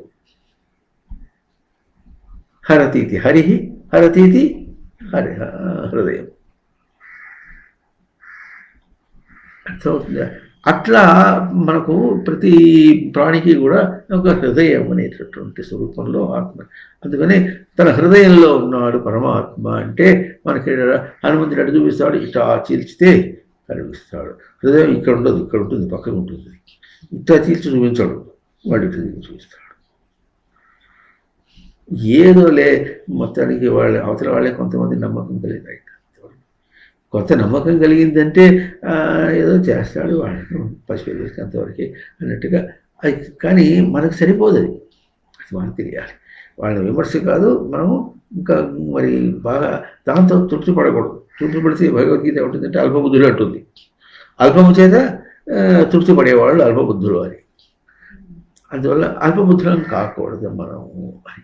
అందువల్ల ఆత్మ మరి ఏకాదశము అంటే దానివల్ల దశం అంటే వ్యక్తం కావటం, పొందిన దానివల్ల ఆత్మ వల్ల వ్యక్తం కావటము అర్థం కావటం. అనాత్మను అణచివేయటం అనేటటువంటిది ఎప్పుడు ఉంటుంది? ఎప్పుడూ ఉంటుంది. తను ప్రవర్తించేది ఏకాదశమే కనుక ఆత్మ చైతన్యంతోనే. ఆత్మచైతన్యం ఆశ్రిత్య దేహేంద్రియ మనోధియ స్వకీయార్థేషు వర్తంతే సూర్యాలోకం యథాచరా. ఉపమానం అక్కర్లేదు, ఉపమేయం బాగా అర్థమవుతుంది. ఆత్మచైతన్యమును తీసుకునే ప్రవృత్తిని నిలుపు చేసుకుని ప్రవృత్తిలో ప్రవర్తిస్తుంటాడు. ఆత్మచైతన్యం తీసుకునే ప్రవృత్తిలో ప్రవర్తిస్తున్నాడు. అర్థమైందా? పిల్లల మీద ముద్దుగా ఏం చేస్తాడు? అందరికీ కిడ్నీ బ్యాంక్ ఒకటి పెడతాడు. ఆ కిడ్నీ బ్యాంక్ పెట్టి బాగా బుద్ధిమంతులాగా అందరికీ రూపాయి వేస్తాడు. అయితే రూపాయి వేయటం వరకే ఆయనకి హక్కు. దానిలో నుంచి ₹1 కాదు కదా, 1 పైసా తీసుకోవటానికి కూడా హక్కు లేదు. వాడు మా పిల్లలు ఏం చేస్తారు? రివోల్ట్ చేస్తారు. ఆ రివోల్ట్ చేయడానికి కారణం కూడా వాడికి ఏం తెలియదు. వడ్డీ నేర్పిస్తాడు. నాన్న నీ డబ్బులు నేను తీసుకొని నీకు వడ్డీతో ఇస్తారా అంటే అప్పుడు వచ్చి వాడికి అర్థమవుతుంది. డబ్బులు ఇవ్వాలి, ఆ వడ్డీతో మళ్ళీ వడ్డీ బేరం, ఇదంతా వాడికి అర్థమవుతుంది. ఆ తర్వాత బళ్ళో చదివినప్పుడు వడ్డీ పిఎన్ఆర్ అంతా ఉంటుంది కదా, PNR/100 సూత్రం కూడా వాడు పెట్టుకుని దానికేమో సింపుల్ ఇంట్రెస్ట్, తర్వాత కాంపౌండ్ ఇంట్రెస్ట్, ఇవన్నీ జ్ఞాపకం చేస్తుంటే ఏ వడ్డీ ఇస్తావు నాన్న? సింపుల్ ఇంట్రెస్ట్ ఇస్తావా, కాంపౌండ్ ఇంట్రెస్ట్ ఇస్తావా అంటే వాడు కాంపౌండ్ ఇంట్రెస్ట్ ఇస్తాను లేదా. నా పిల్లలేగా ఆత్మచేసి తన డబ్బు తీసుకుని వాళ్ళు ఏం చేస్తారు? మా నాయనకి వడ్డీ వ్యాపారం మొదలు, నాయన డబ్బులు తీసుకుని దానికే వడ్డీ వ్యాపారం మొదలు పెడతారు. అది అట్లా చేస్తుంటే వాడు మాట్లాడుతుంటే ఈయనకి బట్టంతా కూడా ఊడిపోతుంది. అసలు ఎంత సంతోషమో, వాడు అంత మాట అనేటప్పటికీ ఎంత సంతోషమో. మళ్ళీ రేపు ఎప్పుడున్నా వాడు నేను ముక్తికి పోతానంటే నా కొడుకురా పోదురా అంటాడు. అప్పుడు మళ్ళీ నచికేతసులాగా సస్యమే పచ్యతే జంతు సస్యమే ఆజాయతే పునః. నాన్న ఏమో నువ్వు దిగులు పెట్టుకోకు, పిల్లలు అంతా ఎట్లా ఉంటారంటే పంటలాగా ఉంటారు, పెరిగినప్పుడు పెరుగుతారు, తర్వాత పడిపోతుంటారు. నువ్వు పిక చేయకు, నేను పాతనా లేచిపోతాడు.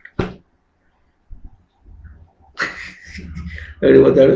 యమధర్మరాజుకి నువ్వు యమధర్మరాజు ఇస్తానన్నావుగా, నువ్వు నీకంత అంత శక్తి ఎక్కడుంది, నేను పోతా. యమధర్మరాజు దగ్గరికి నచికేతసుడు తండ్రి పంపించగా పోలే, తన చైతన్యంతో పోయినాడు, తన జిజ్ఞాసతో పోయినాడు. ఆ మాట దానిలో కూడా నేను పోతే ఇప్పుడు యమధర్మరాజు నన్ను ఉత్తమ శిష్యుడుగా గ్రహిస్తాడా, మధ్యమ శిష్యుడుగా గ్రహిస్తాడా, అధమ శిష్యుడుగా గ్రహిస్తాడా అనుకుంటాడు. అనుకుని పోతాడు. ఆ తపస్సుతో పోతాడు ఏదైనా సరే.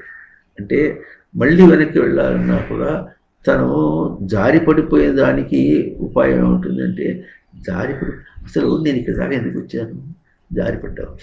జారిపడ్డానా? ఎక్కడి నుంచి జారిపడ్డానంటే నేను పొదువుగా జారిపడింది. ఎక్కడి నుంచి జారిపడ్డావో నువ్వు తెలుసుకుని జారి పడిపోతుంటే ఎక్కడైనా మధ్యలో ల్యాండ్ మార్క్ పెట్టుకుని రావద్దు, మళ్ళీ వెనక్కి పోవాలని. పడిన వాడు అదే పోతాడంటే మళ్ళీ వెనక్కి వెళ్ళటం అనేది ఉంటుందని కానీ దాన్ని వెళ్ళాలని కానీ ఏం తెలియకుండా పడిపోయినా ఉంటే సందర్భం వచ్చింది కనుక సూటిగా ఒక విషయం చెప్పుకున్నాం. ఎట్లా ఉంటుందంటే జారిపడినటువంటి వాడికి తను ఎక్కడి నుంచి జారిపడ్డాడో తెలియటం కల్లా చేత కాదు. కానీ మళ్ళీ దీన్ని ఇందాక చెప్పుకున్నాం, అనుమాన ప్రమాణం అంటే చెప్పుకున్నాము.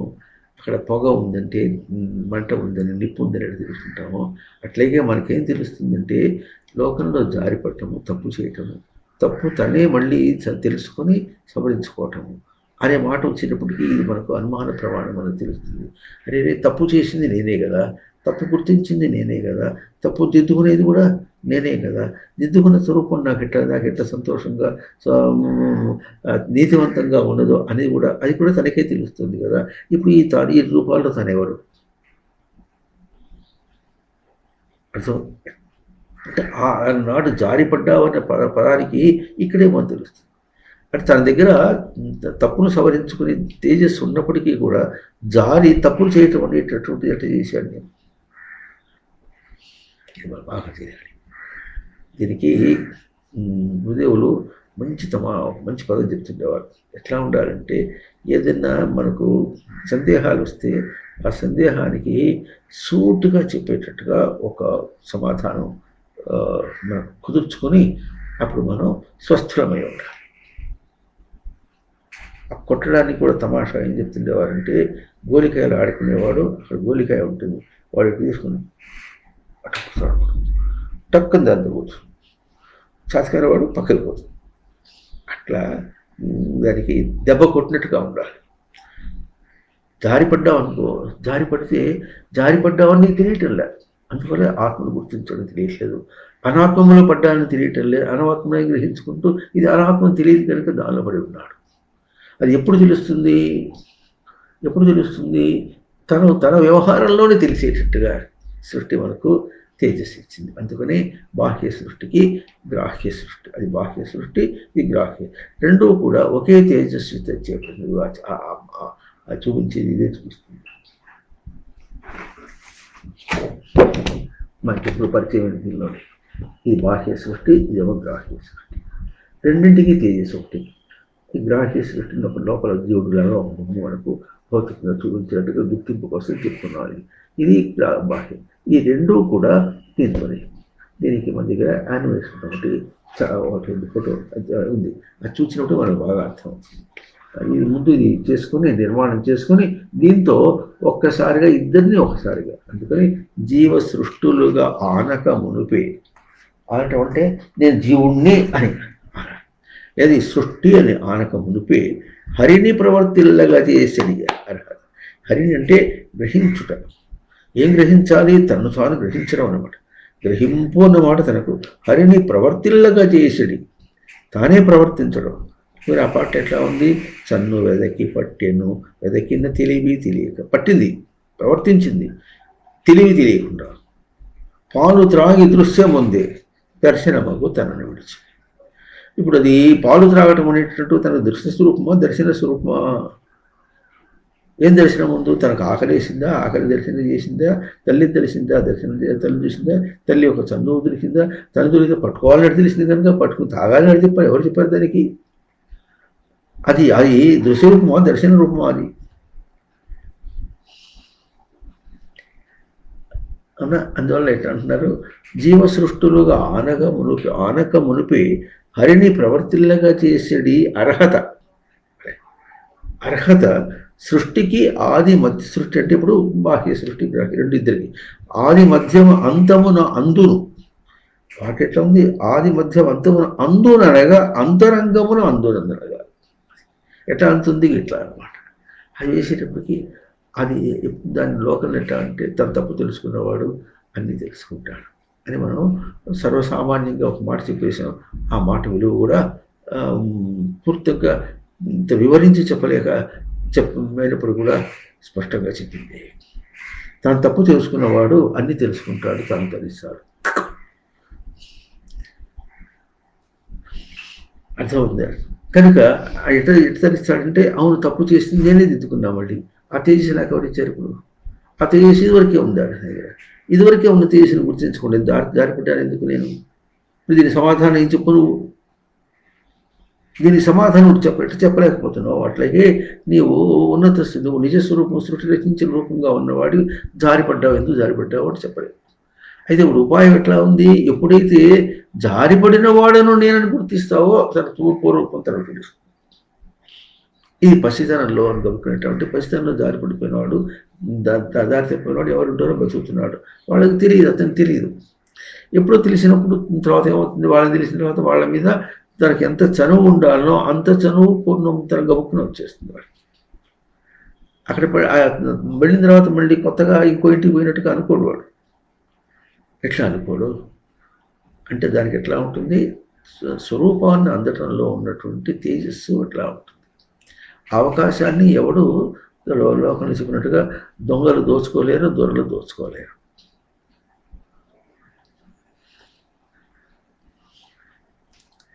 అవునా? అందువల్ల ఎట్లా అంటారు, ఇప్పుడు ఆత్మని గుర్తించడము కష్టంగానే ఉంది. అందువల్ల ఇప్పుడు ఏకాదశి దాన్ని గుర్తించి వ్యక్తం చేసుకోవాలి. మరి ఎట్లా వ్యక్తం చేసుకోవాలి? ఇప్పుడు చెప్పినట్టుగా తప్పు సవరించుకున్నాడు తాను, ఇప్పుడు ఆత్మస్వరూపం ఇతనికి వ్యక్తం కావాలి. లోకంలో ఎన్నో తప్పులు చేసి సవరించుకోవటం అనేది జరుగుతూ ఉంటుంది. అది వ్యవహారంలో వెళ్ళి పరిగెత్తు ఆ ప్రవాహంలో వెళ్ళిపోతుంది. అంతేగాని అది ఎప్పుడైతే ఆగి గుర్తించాడో అప్పుడు అది ఆత్మని గుర్తించబడుతుంది. అది గుర్తించుకోవటానికి కూడా అందుకని గురువు అని ఇప్పుడు ఇది మన వాళ్ళు ఎప్పుడైతే గురువు యొక్క తేజస్సు లేకుండా మనం చేయలేమని. ఎందుకంటే అప్పుడు నువ్వు చేసినటువంటి నీ తేజస్సు నీకు చూపించేటప్పటికి నువ్వు అందుకున్నావు. చూపించిన వాళ్ళు కావాలి. అట్లాగే ప్రవర్తించడం అనేటటువంటిది నైజం, అంటే బై డిఫాల్ట్. నైజం అంటే డిఫాల్ట్, అది తనకు స్వతసిద్ధమైనటువంటిది. తప్పు తను చేసిన గుర్తించడం అది ఇంకటా ఉంటుంది. ఎవరైనా తప్పు చేసినప్పుడు కూడా దిద్దుకోడు. తప్పును సమర్థించడానికి 1,00,000 వంకలు చెప్తాడు. అప్పుడు ఏం చేస్తాం, 1,00,000 వంకలు చెప్తాడు కానీ చేసిన తప్పు ఒప్పుకోడు అని మనం గబుక్కగా ఉంటుంది. అంతేనా? అట్లాగే మరి దీనిలో కూడా ఏది న్యాయస్థానంలో కూడా తప్పును ఒప్పుకుంటే తక్కువ శిక్ష, లేకపోతే ఎక్కువ శిక్ష. ఇది కానీ ఒకప్పుడు ఆంధ్రప్రదేశం అవతరించిన కొత్తలో 1956, 57, 50 ఆ ప్రాంతాల్లో సైకిల్లో ఇద్దరు ఎక్కిపోతుంటే పట్టుకుని సైకిల్ గుంజుకునేవాడు. మర్నాడేమో న్యాయస్థానానికి పోవాలి. అక్కడ పోతే వాడు హిందీలో మాట్లాడేవాడు. 2 సవారీ చలే క్యా అంటాడు వాడు. సాబ్ అంటే 1 రూపాయ అంటాడు. అంటే ఇద్దరు ₹1 తీసుకుని వాడు సైకిల్ పడిచి ఉంచుంటాడు. నై సాబ్ అంటే వాడంటే కాదండి, అదండి ఇదండి ఈ అవసరం ఉంది అని చెప్పవచ్చు. వాడు నై సాబ్ అంటున్న కొద్దీ ₹1 పెరుగుతుంటుంది. ఒప్పుకో, తప్పు చేసింది ఒప్పుకో అని. ఇది లోకంలో మనకు ఇట్ ప్రివీల్స్. అంటే ఏమిటి, తప్పు చేయటాన్ని ఒప్పుకో సవరించుకో అనేటటువంటిది ఇట్ ప్రివైల్స్ బై లాజిక్. అది యుక్తిగా మనకు, యుక్తి అంటే చేరికగా మనకు చేరాలి. ఏ విధంగానైనా చేరాలి. సావధాన భేదండోపాయంలో ఏ విధంగానైనా తన తప్పు తను ఒప్పుకుంటేనే తను తప్పు చేశాడని తెలిస్తే అప్పుడు తన ఉన్నత స్వరూపానికి వెళతాడు. ఇప్పుడు ఇది తెలిసి చలేకా 2 సవారీ చలేకా అంటే సాబ్ అంటే 1 రూపాయ చలో చూడదో అయిపోయింది. వాడు నే సాబ్ అంటే ఇంకా పెరుగుతుంది అని. ఇది ఈ తత్వజ్ఞానం తెలిసి వాళ్ళు అన్నారా, లేకపోతే లౌకికంగానే అన్నారా? లౌకికంగానే అన్నారా, తత్వజ్ఞానం తెలిసి అన్నారా? అటు నువ్వు తెలియాల్సిన అవసరం లేదు. It's by default. అంతే. నువ్వు ఎంత ప్రవృత్తిలో ఉన్నప్పటికీ కూడా అక్కడ కూడా అట్లాగే కాదు. దొంగల ముఠా ఉంటాడు. దొంగల ముఠాలు ఎట్లా ఉంటుంది, వాడు ఏదో ఉంది, అయ్యా నా కూతురు పెళ్లి చేసేసి మళ్ళీ వచ్చేస్తారంటే, ఒరే నువ్వు పోతున్నావు మళ్ళీ వస్తావు, మళ్ళీ అట్లా అడి చేస్తావు ఇడి చేస్తావు అని బెదిరిస్తాడు. అయినా వాడు ఏం చేస్తాడు, సరే పోయా అంటాడు. ఆ కూతురు పెళ్లికేగా, అదేం పెద్ద విశేషమే కాదు కదా. అట్లా కాకుండా ఆత్మస్వరూపాన్ని తెలుసుకున్నటువంటి జిజ్ఞాస వాడికి కలిగింది అనుకోండి, వాడు నిజంగా సరిగా చెప్పేటట్టుగా ఉంటే అవతల వాడు కూడా అప్రిషియేట్ చేసి వాడు కూడా మారిపోవచ్చు. అంటే నువ్వు ఎంత అనాత్మ స్వరూపంలో తిరుగుతున్నప్పటికీ కూడా ఆత్మస్వరూపం యొక్క విలువ తన దగ్గరే ఉంది. అందుననగా అంతరంగం. అర్థమవుతుంది. అంతరంగంలో అందుతుంది. ఆధ వృద్ధౌ అట్లా ఒక పరితపించే ఒక రాధ అందుననగా అందెలందగా. ఆ కృష్ణుని అందుకోవటానికి అందెలో అందుతూ ఉండగానే పరితపిస్తుంటుంది. అందుతుంటే అందుకోకుండా తప్పిస్తుంది. అందుకునేవాడు ఒకడు, ఏడ్చేవాడు ఒకడు. అందలేదు అందుతుంటే అందలేదనేవాడు, అందుతుంటే అందుకునేవాడు ఒకడు ఉంటాడు. ఈ తేడా ఎట్లా ఉంటుందో ఆ తేడాలలో తను కల్పించుకున్న తేడాలో తనకి తేడా, తన గ్రహింపుకు తేడా ఎట్లా వస్తుందో, కల్పించుకున్న తేడాలో బయట కల్పించుకున్న తేడా తనకు గ్రహింపుకు తేడాగా ఎట్లా వచ్చేస్తుందో, ఇవన్నీ కూడా మనని ఇది మథనమే కానీ కెలగటం కాదు. అందుకని సృష్టిలో చివరికి బాగా అసమాధమైనటువంటి మనకు బోధ ఏం చెప్తారంటే, ఓహో అట్లాగా మరేం పర్వాలేదులే, భగవంతుడే చూస్తాడు, నా పిండాకుడు ఏం చూస్తాడు చదువుతుంటే అది ఏం చూస్తాడు అంటే అంతే. అది భగవంతుని యొక్క యుక్తి. భగవంతుడు అంటే నీ సామర్థ్యం యొక్క యుక్తి. యుక్తి అంటే చేరుట. ఎట్లా చేరుట అంటే నిన్ను కంపించి లభించి మథనం చేసి నీకు నీ సామర్థ్యం చేరుతుంది. ఇంతలో ఏడవలసిన అవసరం ఏమొచ్చింది? పోయింది ఏది? పోయేదేగా. ఈ లోకంలో మనం పోగొట్టుకునేది ఏది? పోయేదేగా. ఎప్పటికైనా పోయేదాన్ని పోగొట్టుకున్నాను ఏడుస్తామేది? ఉండేదాన్ని ఉంచుకోలేని ఏడవాలి, కానీ ఉండేదాన్ని ఉంచుకోవాలి ఆడవాడు పోయేదేమో పోయిందని ఏడుస్తాడు. అందుకనే శంకరాచార్యులు ఏమన్నా స్త్రీ బాలాంధ జడోపమాస్త్వహమితి భ్రాంత భృసంవాద. ఇప్పుడందరూ కూడా అబలలు, బాలులు, అంధులు, జడులు అన్నారు.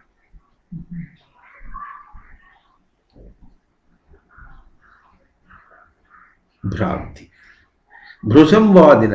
ఈ భ్రాంతి చేత బాగా వాదిస్తాడు, విషయాత్మకమునందే వాదిస్తాడు. మరేం పర్వాలే, వాదించని వాదిస్తున్నాడంటే ఇప్పుడు వాడికి వాడు రంగంలోకి దిగాడని అర్థం. అర్థమైందే? అనాత్మం గురించి, అది అనాత్మం సత్యమని వాదిస్తున్నాడంటేనే వాడు ఏం చేశాడు, ఇప్పుడు అనాత్మం అనే దాన్ని వాడు పట్టుకున్నాడు, అది సత్యం అనేటటువంటి దాని మీద వాదిస్తున్నాడు. అంటే ఇప్పుడు వాడికి అందినవి రెండేమిటి? ఇప్పుడు అనాత్మ ఒకటి, సత్యం ఒకటి, ఈ రెండు అందినాయి. ఈ రెండు అందడంలో సత్యం అనేటటువంటిది వాడికి అవతల వాడి కోసం ఒప్పుకోకపోయినా తన కోసమైనా ఒప్పుకోవాల్సి వస్తుంది. ఇది ఈ సందర్భం కాబట్టి ఇంకో సందర్భం వాడికి ఫీడింగ్ ఫర్ ప్రాక్టీస్ వాడికి అందిస్తుంది, అభ్యాసానికి అందిస్తూ ఉంటుంది. దిగులేవి లేదు. నువ్వు బయట ఎంత దూరం పోయి ప్రవర్తించినా మరేం పర్వాలే, మళ్ళీ వెనక్కి వస్తావు. ఎట్లా వస్తావు? ఎప్పుడో కాదు, ఎప్పుడూ వస్తూ ఉంటే ఆ వస్తున్నప్పుడు క్రమంగా ఎదుగుతూ ఉంటే బాగా రోగాన పడ్డది దేహం. పడితే ఏమైంది? బాగా ఇంత చిక్కి శల్యమైనాడు. ఆ తర్వాత నెమ్మదిగా వస్తుంటే ఇప్పుడు వాడు చిక్కి శల్యమైన వాడు ఏంటంటే బలిష్ఠుడు అవుతాడు. అర్థమవుతుంది? అది ఇదేముంది కనుక పెడితే పెళ్ళికూడు, లేకపోతే శ్రాద్ధకూడు. దేహానికి పెడితే పెరుగుతుంది, పెట్టకుంటే చిక్కుతుంది. అప్పుడప్పుడు ఈ దేహాన్ని కొంతమంది అంటారు, స్వామి చిక్కారే అంటే నేను ఎవరికి చిక్కను, నేను నాకే చిక్కుతాను. వాడు చిక్కావే అంటే ఎవరికో చిక్కినట్టు, నేను నాకే చిక్కుతాను, నాకే తెలిసిపోతుంది. దేహంలో రుగ్మత ఉన్నది ఎవరికి తెలుస్తుంది? తనకి తెలుస్తుంది, ఆవిడ ఇంకోటి తెలుస్తుంది, తనకే తెలుస్తుంది. అట్లాగే తన ముక్తి ఎవరికి తెలుస్తుంది? తనకే తెలుస్తుంది. తన భుక్తి ఎవరికి తెలుస్తుంది? తనకే తెలుస్తుంది. రోగం ఎవరికి తెలుస్తుంది? తనకే తెలుస్తుంది. అది తనకు తెలిసేదే. ఇది కూడా యూనివర్సల్ లా. యూనివర్సల్ లా అంటే తెలుగులో సర్వజనీయమైన అని అంటుంటుంది. ఆ ట్రాన్స్లేషన్ ఎట్టగా ఉన్నది. అంటే అందరికీ తెలిసినటువంటి న్యాయమే. తనకు తెలుస్తాను, ఇంకెవరు తెలుస్తుంది? ఆ తర్వాత ఇంకా లోపల ఏం దాచిపెట్టుకున్నాడు తనకి ఎదురులో కొట్టు పరమాణుగారు, కానీ లోపలిది తనకే తెలుస్తుంటుంది. దాచిపెట్టుకుని పైకి లేనట్టుగా మాట్లాడుతుంటారు. ఆ మాట్లాడేటప్పుడు కూడా కొంతమంది మాట్లాడుతుంటే లోపల దాచిపెట్టుకున్నప్పుడు తెలియదు, అట్లా మాట్లాడతారు కొంతమంది. వాళ్ళు చాకచక్య వాళ్ళది బాగా ఉంటుంది. ఇంకొంతమంది మాట్లాడుతుంటే తెలిసిపోతుంది ఏదో పెట్టుకున్నాడు, లోపల పెట్టుకున్నాడని. కానీ బయటికి రాడు, మాటికి ఓటిస్తాడు, ఏం లేదు అనాత్మను కాదన్నట్టుగా ఏం లేదు అంటాడు. ఏం లేదంటే నీ మహోయ్యవ తొందర గట్టిగా నిలబడితే అప్పుడు చెప్తాడు. ఏం లేదా అనిపోతుంటే కొంతమంది పోతే ఏం లేదు సరిపోతుంది, ఏం లేకపోతే మరి వచ్చింది ఉంటేనే గోళ అని లేచి పెట్టుకున్నాడు అనుకోండి, అప్పుడే తెలియదు. గట్టిగా పట్టుకోవాలంటే ఏం లేదు నీ మొహం చెప్తుంటే సరిగ్గా చెప్పు అంటే అప్పుడు లోపల వాడంతా పిల్లలకి ఒకసారి భో అని ఏడ్చి అప్పుడు చెబుతాడు. కొంతమంది లేకపోతే పగబట్టి చెబుతాడు. అందువల్ల ఆత్మ తెలియటం లేదు, అనాత్మ తెలియటం లేదు పట్టుకోవడానికి. అందుకని ఇద్దరు చెరో చెంప పట్టుకున్నారు. ఎవరు? బందీ ఆత్మ యొక్క ప్రవర్తన ప్రాప్తి ఎరుకను వ్యక్తం చేయటం అనేటటువంటిది ఒకటి. పదం ఎట్లా ఉంటుంది? ఆత్మతో పోల్చుకొని ప్రవర్తన ప్రాప్తి ఎరుక అన్నాడు. అనాత్మతో పోల్చి అనాత్మమును అణచివేయుట, దము ఉపశమేధాతు. అనాత్మను అణచివేయుట. అనాత్మం అంటే ఏమిటో తెలిస్తేగా అణచివేయటం అనేది. ఆత్మ అంటే ఏమిటో తెలిసే కదా ప్రశంస చేయటానికి. అర్థమవుతుందా? తప్పిపోయినటువంటి కొడుకు ఉన్నాడు అనుకోండి, ఎవరినో చూసేటప్పటికీ నా కొడుకు కూడా ఇట్లాగే ఉండేవాడు, చిన్నప్పుడు ఇట్లా ఉండేవాడు అనుకుని ఏదో ఆదరించి మరి వాడికి ఇంత 4 చేసినవి పెట్టడము, చేసి పెట్టడము, చేసుకున్నవి పెట్టడము, లేకపోతే చేసి పెట్టడము, అట్లా ఏం చేసినా చేసుకుంటూ తన కొడుకుని వాడు చూసినట్టుగా ఉంటుంది. అది ఛాయా శరీరమే ప్రిన్సిపల్కి. అదంతా అయిపోతున్నప్పుడు తర్వాత కొంతకాలానికి తన కొడుకే నిజంగా రుజువయి చేసినప్పుడు ఎట్లా ఉంటుంది? ఎంత రుజువైంది? ఏదో విషయాత్మకంగా రుజువైంది అంతేగాని నిజంగా చూసింది ఏం కాదుగా. అవునండి, ఆ రోజున అక్కడ తీర్థంలో పోయినప్పుడు అట్ట పోయినాడండి, అటు దారికి తప్పిపోయినాడండి, లేకపోతే ఎగ్జిబిషన్లో దారికి తప్పిపోయినాడండి అంటే అట్లాగా అవును మాకు కూడా అక్కడ ఎగ్జిబిషన్ అని దొరికాడండి, వాడికి చెప్తే ప్రొఫెసర్ వాడికి అర్థం కాబట్టి మాకు కూడా పిల్లలు లేరండి, మేము పెంచుకున్నామండి, అవునండి కుండి అండి అని చెప్తే అప్పుడు దీని చేత ఒప్పుకున్నారు. వాడు గుర్తించింది ఏం కాదుగా.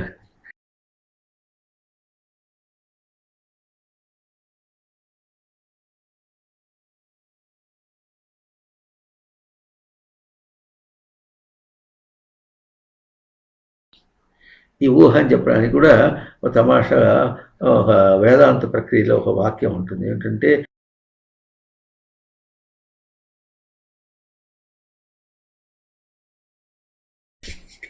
అంతేగా, అమ్మకైతే తన కొడుకు గుర్తు నమ్మకం ఉంది కానీ తనకు తన అమ్మ నమ్మకం ఏముంది? ఏం నమ్మకం? అమ్మ దగ్గర పాలు తాగాడుగా. అక్కడ ఉన్న ఇండక్షన్ అంట. ఇండక్షన్ అంటే తను చొచ్చి గ్రహించినటువంటి తన స్వరూపం. ఇది 6th సెన్స్. ఆ గ్రహించినట్టు దాంతో చెప్పుకోవాలంతే కానీ చూసిందేం కాదు కదా. కొంతకాలం అయితే 7 నెలలు అయితే అమ్మను గుర్తించేటటువంటిది. అంటే ఏం గుర్తించడం? మొహం చూసి గుర్తించడం అంతేగా. మొహం చూసి అమ్మను గుర్తించడం. ఇది ఎట్లా ఉంటుందంటే మొహం చూసి అందరినీ గుర్తిస్తాడు కానీ అందరినీ గుర్తించడానికి తనకు మొహం తను గుర్తించడానికి తన మొహం కనిపించట్లే ఎట్లా అనే సందేహమే రావటంలే విడిగి. అందరినీ మొహం చూసి గ్రహిస్తాడు కనుక తను కూడా మొహం చూసి గ్రహించినట్టుగానే అనుకుని అంటాడు. ఏం చూస్తాడు? అవతల తన మొహాన్ని చూసి గ్రహిస్తున్నాడు, అవతల వాడినేమో దృశ్య రూపంగా చూసి గ్రహిస్తున్నాడు. తను ఎటు చూసినాడు? దర్శన రూపంగా దర్శనం చేసి గ్రహిస్తున్నాడు. నేను ఉన్నా అంటున్నాడు. నువ్వు ఎట్లా ఉన్నావు చెప్పరా అంటే ఫోటో చూపిస్తానంటాడు. ఎందుకంటే అవతల వాడు తనకి గ్రహించగలిగినటువంటి ఒక దృశ్య రూపంగా మామూలుగా చెప్పుకున్నట్టు దృశ్య రూపంగా ఒక ఫోటో చూపించేటప్పుడు ఇది నేను అని ఇది ఒకసారి చూసుకున్నాడు కనుక ఇప్పుడు ఆ పోలికతో ఇది నేను అనేసాడు. అంతే. గ్యారంటీ ఏమి చెప్పు? కెమెరా సరిగ్గా తీసింది నీకెన్ని గ్యారంటీ? కెమెరా తీసిన ఫోటో చూపించి ఈ ఫోటోనే నేను అని చెప్పడానికి గ్యారంటీ ఏమిటి? ఆలోచించి చెప్పండి. అంతేరా, ఇది నువ్వు ఒకటిగానే ఉన్నావురా అని ఎవరన్నా వాళ్ళ ప్రమాణంతో చెప్పాల్సిందిగా తను చూసేం చెప్పలేడుగా. తన ఫోటో తనకి ఇచ్చినప్పుడు కూడా తన దేహం యొక్క ఫోటో చూపించినప్పుడు కూడా అదే తన దేహం అని చెప్పడానికి తను ఈ మొహం చూడలేడే. అంటే తన యొక్క స్వరూపాన్ని ఎంతగా భద్రంగా చేసి ఆత్మానాత్మ వివేకంతో వేరు చేసి చూపించారు.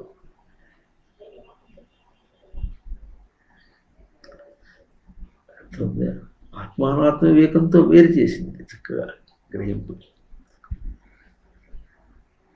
ఇంత వేరు చేసింది కనుక ఇప్పుడు ఈ అనాత్మని ఎవరు వ్యక్తం చేయాలి?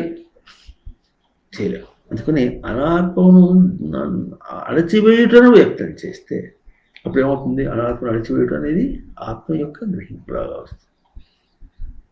అందుకని నేతి నేతీతి వాక్యత ఇది కాదని దానిలో ఏం చేస్తాడు?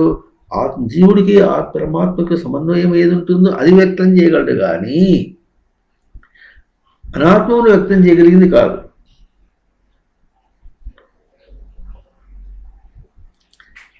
అర్థమవుతుందా లేదా? అద్దంలో చూసి ప్రతిబింబం చూసి నేను గుర్తించాడు, కానీ ప్రతిబింబాన్ని గుర్తించడంలే. అది అందంగా కనిపిస్తే తన అందం అనుకున్నాడు. అందాన్ని అక్కడ చూసి అయినా సరే తన అందం చూచాడు, కానీ దాని అందం చూడలే. అది కూడా చూడనియదు. అది కూడా ఇంకో విశేషం మనకి. సృష్టిలో వాడు బయటికి పోయి తన స్వరూపంగా అనుకుందాం అనుకుంటే నీ మోహన్ నా దగ్గరికే వస్తావని ఎట్లా చూపిస్తుందంటే, అర్థమైందా? మరి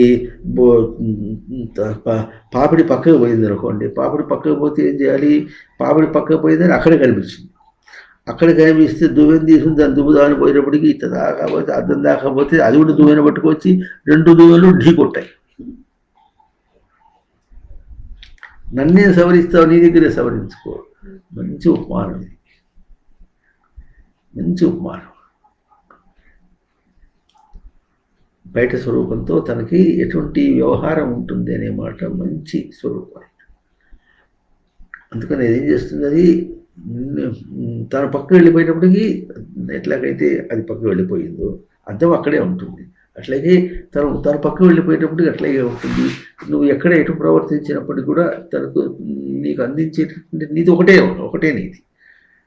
ఎంత బలిష్టమైనా లేక అల్పిష్టమైనా సరే నీకు అందించేది ఒకటే. ఆ ఒకటే న్యాయాన్ని నిలపడం అనేటటువంటిది. ఇప్పుడు మనం ఆలోచించండి, ఈ సృష్టి బాహ్య సృష్టికి అంత తేజస్సు ఏ పదార్థంతో చేశారు? నేను అన్నదాన్ని ఏ పదార్థంతో చేశారు? ఏ పదార్థంతో చేశారంటే పదార్థంతో చేశారన్నారు. పదార్థం అంటే పదులుగతవు ధాతు అంటే ప్రవర్తన అన్నటువంటి దాని యొక్క అర్థం, ఉపయాంచన. ప్రవర్తనకి ఏమి కోరి ప్రవర్తన జరుగుతుందో దాంతో చేయబడింది. ఏం కోరేది? తన దగ్గర కోరటానికి ఇంకేముంది? తనే. బయటకు పోయి ఏం కోరినప్పటికీ కూడా తన కోసమేగా. ఉంటున్నారా లేదా? బయట ఏం కోరినప్పుడు కూడా తన కోసమే కోరుతున్నాడు. ఇప్పుడు తను కోరుతున్నాడా, బయట దాన్ని కోరుతున్నాడా? అంతే. అంటే ఇప్పుడు ఏ పదార్థంతో చేయబడింది కాదు, పదార్థంతో చేయబడింది. అవునా? అట్లా ఇప్పుడు దీనికి ఏం చేసాం? ఈ పదమును, ఈ పదార్థం అనే పదమును, ఈ కూడా పదమును ఆ పదార్థంతో ఆ పదార్థం అంటాడు. అప్పుడు అది పదార్థం అంటే ఇప్పుడు ఎందుకంటే దానికి ఒక పదం ఉంది. ఆ పదము యొక్క పదార్థం ఏంటంటే పద్యతే. అంటే ఇప్పుడు దాని దగ్గర ఎట్టబోతుందో పద్యతే ఇది అర్థేన గచ్చతి అన్నాడు. దాన్ని నేను దాంతో ప్రవర్తిస్తానని కానీ దాన్ని పొందుతాను అనే అర్థంతో అనేటువంటి కోరికతో పోతున్నాను. దాన్ని నేను ప్రవర్తింపచేస్తాను, దానివల్ల ప్రవర్తనకు తనకు ప్రవర్తన అన్నటువంటి అంశం అందుతుంది. అందుకని పోతున్నాడు దాంతో. ప్రవర్తన అంటే ఎట్లా ఉంటుందో గ్రహించడం కోసం పోతున్నాడు. ప్రాప్తి అంటే ఎట్లా ఉంటుందో గ్రహించడం కోసం పోతున్నాడు. అది తన దగ్గర ఉన్నదే. ప్రవర్తన తన దగ్గర, అక్కడ ప్రవర్తన. అది డాష్ వేదిక. ప్రవర్తన అర్థమైంది. అక్కడ ప్రవర్తన ఏమో క్రియారూపం అది. ఇదేమో క్రీడారూపం. ఇది తన యొక్క గ్రహింపు రూపం. కనుక తన గ్రహింపు దగ్గరే గ్రహిస్తాడు. అక్కడ ప్రవర్తించిన గ్రహింపు దగ్గరే గ్రహిస్తాడు. ఈ మాట మళ్ళీ ఒకసారి చాలా మాట చెప్పుకుంటున్నాం. కర్ర ఆడిస్తూ ఉంటే ఈ కర్ర ఇక్కడ ఆటం అనేటటువంటిది ఎక్కడ తెలుస్తుంది? తన దగ్గర ఎక్కడ గ్రహిస్తున్నాడో అక్కడ గ్రహిస్తుంది. అట్లాగే అక్కడ ఏం ప్రవర్తిస్తున్నప్పుడు కూడా తన ప్రవర్తన యొక్క దాన్ని అక్కడ పరావర్తన చేశాడు కనుక తన ప్రవర్తనే గ్రహిస్తాడు. కనుక పరావర్తన చేసినటువంటి ప్రవర్తన కానీ ఆ కదలిక కానీ తను గ్రహించలేడు. అంటున్నారా? అందువల్ల ఉన్నారు అనాత్మను గ్రహించడం బట్టి. ఇప్పుడు ఎవరు బంది చెప్పినటువంటి ఒక విశేషమైనటువంటి వాక్యం ఏమిటంటే, అనాత్మను గ్రహించడం కాదు సార్, అనాత్మను అణచివేయుట అన్నటువంటి దాన్ని అల్లుకుంటున్నావు. నీవు బయట తిరుగుతున్నావంటే అది ఉన్నదని పోతున్నావు కాదు, దాన్ని అణచివేయుటను అల్లుకుంటూ పోతున్నావు. ఎందుకు అల్లుకుంటూ పోతున్నావు అంటే ఆత్మాన్వేషణ ఉంది కనుక అని గుర్తించు. ఇన్ని జన్మల్ని విడిచేశావు, ఎందుకు విడవగలిగావు? అది నేను కాదు అని ప్రవర్తించుకుంటూ ఉన్నావు. నీ ప్రవర్తన అది కనుక దాన్ని విడవగలిగావు. నీ ప్రవర్తనే కనుక దాన్ని కావాలి అనుకుని ఉంటే మాత్రం దాన్ని విడవలేవు నువ్వు. అర్థమవుతుందా లేదా? అదే కనుక తన స్వరూపమై ఉంటే దాన్ని విడవడు. నువ్వు ఎంతన్నా చెయ్యి, ఉప్పులో ఉప్పు గుణం తీసేయగలరా? ఎవరన్నా తీసేయగలడు. ఇంత చిన్న పలుకైనా సరే అది నోట వేసుకుంటే ఉప్పుగానే కనిపిస్తుంది. అందువల్ల బయట ప్రవర్తనలో ఆత్మ యొక్క అనాత్మం యొక్క అనాత్మను అణచివేయుట అన్నదాన్ని అల్లుకోవటమే ఇంతవరకు వచ్చేసింది. చేసుకుని అన్నిటినీ వదిలేశాడు. ఇది గొప్ప రహస్యం. ఏమానం బాగా తెలుస్తుంది, చెప్పుకుంటున్నప్పుడల్లా జ్ఞాపకం వస్తుంది. నిజామాబాద్లో 1992లో మొట్టమొదటి మాట చెప్పుకున్నాం. 84 లక్షల జీవరాశుల గర్భాల్లో నేను నేను నేను అనుకుంటున్నటువంటి ఆ స్వరూపాన్ని ఇప్పుడు నువ్వు విడిచేసావు. విడిచి ఉన్న నేనుని తీసుకున్నావు. అవి నేను కాదు అని రుజువు చేసుకుని బయటపడ్డావు. ఇది అనాత్మను అణిచివేసినటువంటి స్వరూపాన్ని తాను చేశాడు. ప్రజలు వ్యక్తం కావాలి, తనకు తెలియాలి జరిగిందని. తన వల్ల జరిగింది, తన ద్వారా జరిగింది. తన ద్వారా అంటే తాను అనే స్వరూపం చేయించాడో, నువ్వు అనుకుంటున్నట్టు లోపల ఉన్న ఈశ్వరుడు చేయించాడో, ఎవరు చేయించినప్పుడు కూడా తన పరంగా జరిగింది. అర్థం చేసుకోవాలి. అట్లా ఒక్కొక్కటి ఎట్లా ఉంటుంది నువ్వు చెప్పుకుంటున్నావు అంటే, ఒక్కొక్క బోధ మనకు లోపల నుంచి స్వామి అందించింది. ఇంతకాలం 1992, ఇప్పుడు 2022, 10 సంవత్సరాలు. కాకపోతే అదేమో అది అర్ధచాతుర్మాస సందర్భం అంటే ఇంకా 8-9 నెలలు, ఇంకా 8 నెలలు. ఆ 8 నెలలు తేడా 20 సంవత్సరాలు, 30 సంవత్సరాలు. 30 సంవత్సరాలు అట్లా ఒక్కొక్కటి అందిస్తే దాని మీద మనం అల్లుకుంటూ బోధని అవగాహన చేసుకుంటూ వెళుతూ ఉంటే ఎంతైనా ఉన్నది. ఏం చేసుకుంటున్నావు? తన అవగాహన, బయట అందించే అవగాహన. బయట అందించే అవగాహన తను తీసుకుంటాడు. అందుకోవటానికి తనలో ఉన్న తేజస్సుని పెంచుకుంటాడు, అందుకుంటాడు, పెంచుకుంటాడు, అందుకుంటాడు, పెంచుకుంటాడు. ఇది అభ్యాసం.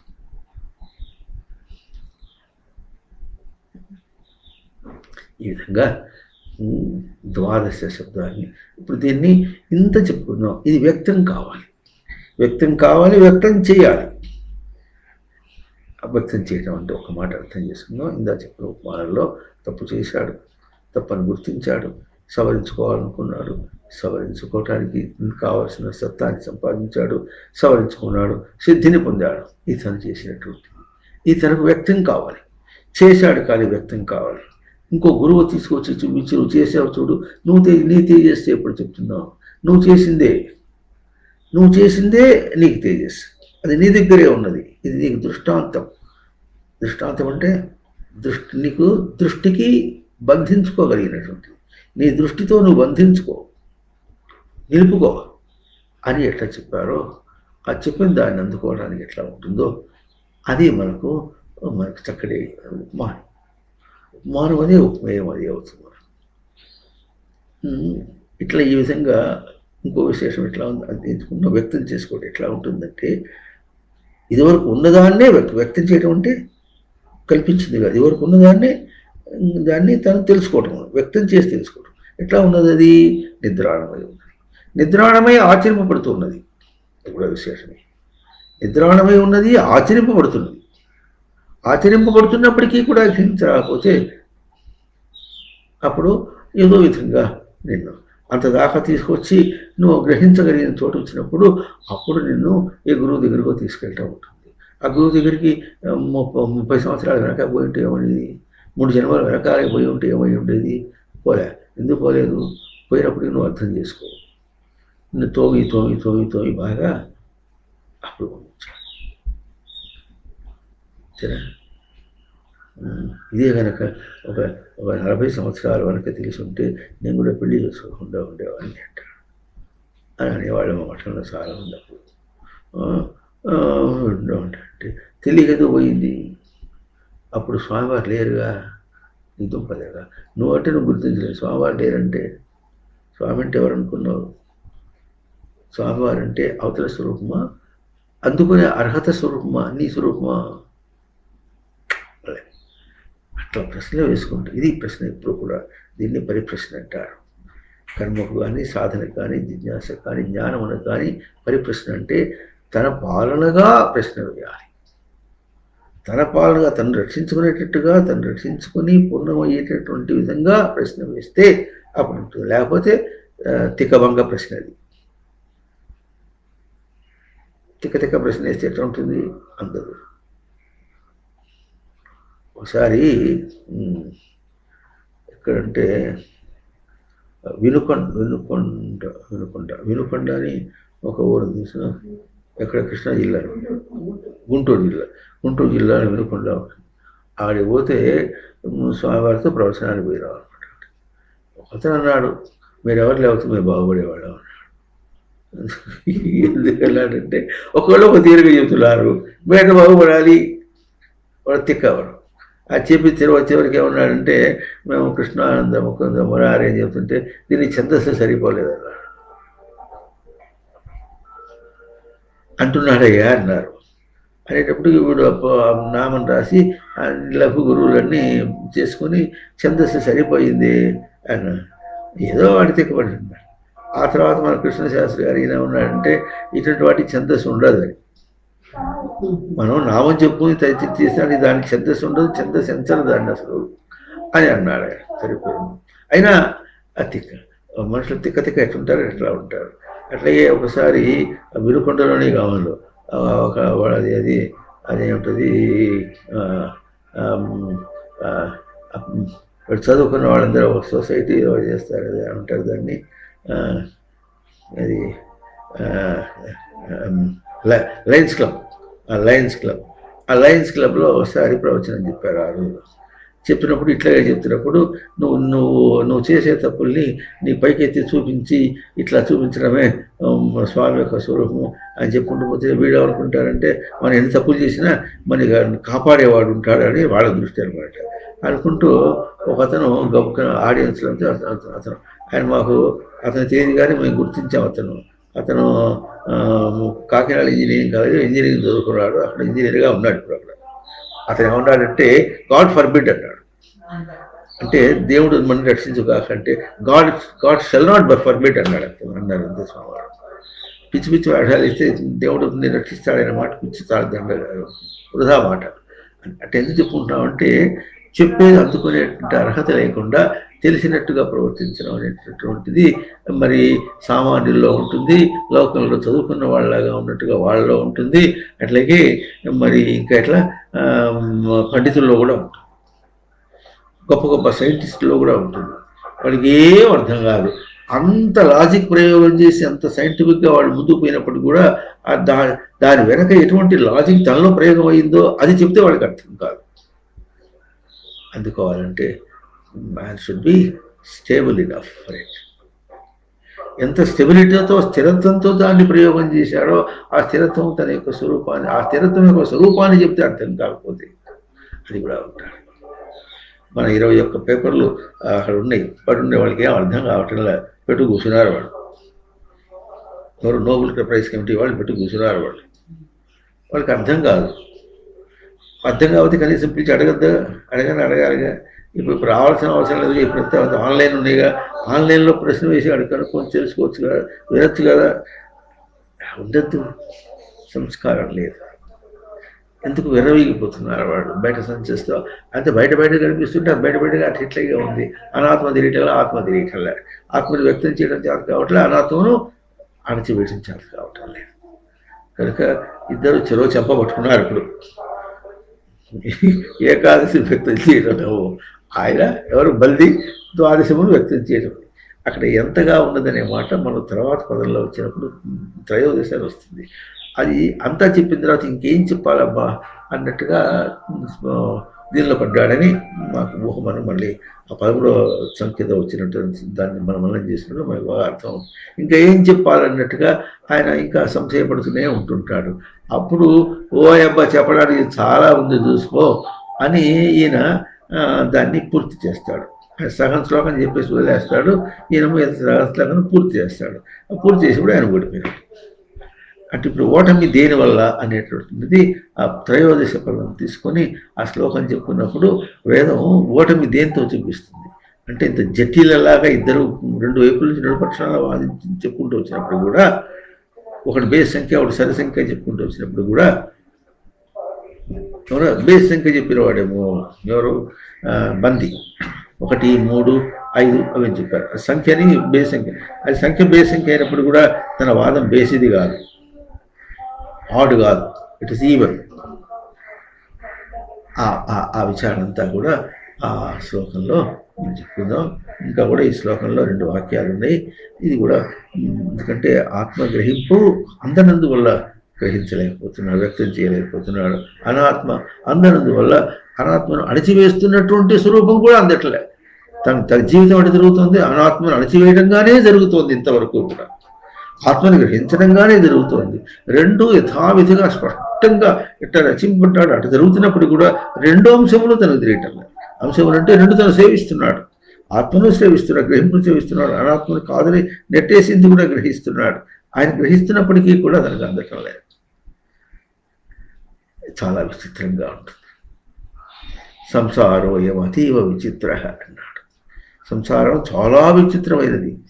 లేనిదే ఉన్న దాని వల్లే గ్రహించడం దానికంటే విచిత్రం ఏదన్నా లేనిది లేనట్టుగా గ్రహించాలి, ఉన్నది ఉన్నట్టుగా గ్రహించాలి. లోకంలో ఏదైనా గబుకిన వాళ్ళ దృష్టిలో చెప్తే ఉండంటే ఉన్నదనాలి, లేదంటే లేదనాలి, లేనిది లేదనాలి, ఉందని ఉందనాలి అనే మాట ఎంత స్పష్టంగా చెబుతాడో అదే నేను నీకు చెప్పేది కూడా. కానీ వాళ్ళు అక్కడ ఆయన ఎక్కడ చెప్పారు, వాళ్ళు ఊహించుకున్న దానిలో లేనిది లేదనాలి, ఉంది ఉన్నదనాలి అంటున్నాడు. కానీ ఇక్కడ ఏమంటున్నారు, ఉన్నదానికి లేమి అనేది లేదు, లేమికి ఉనికి అనేది లేదు అని చెప్పే తీరు తాను విలక్షణంగానే ఎదుగుతున్నాడు. విలక్షణంగా ఎదుగుతున్నాడు. లక్షణం అంటే దర్శనం. విలక్షణంగా ఎదగటం అంటే ఏమిటి? అమీబాగా ఉన్నవాడు విలక్షణంగా ఎదిగి వచ్చాడు అంటే దాన్ని తనకు వ్యతిరేకమైన స్వరూపంగా దర్శనించేసి విడిచి వచ్చాడు. గతం అంతా కూడా తనది ఎందుకు విడిచేశాడంటే తనది కాదు కనుక విడిచేశాడు. కాదు కనుక విడిచేసుకుంటూ పోతున్నాడు.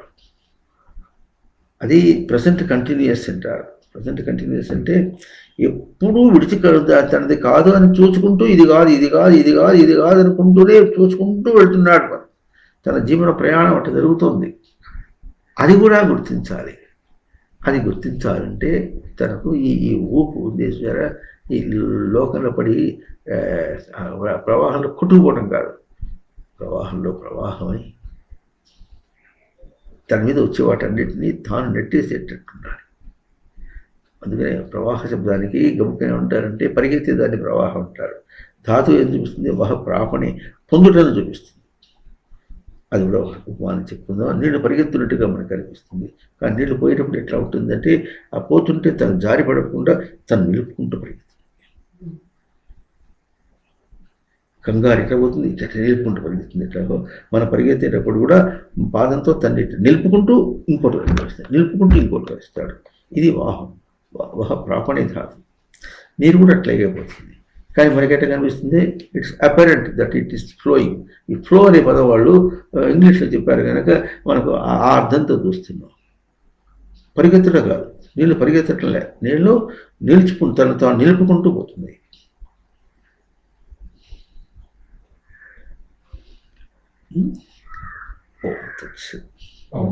మళ్ళీ వారు మనం చేద్దాం.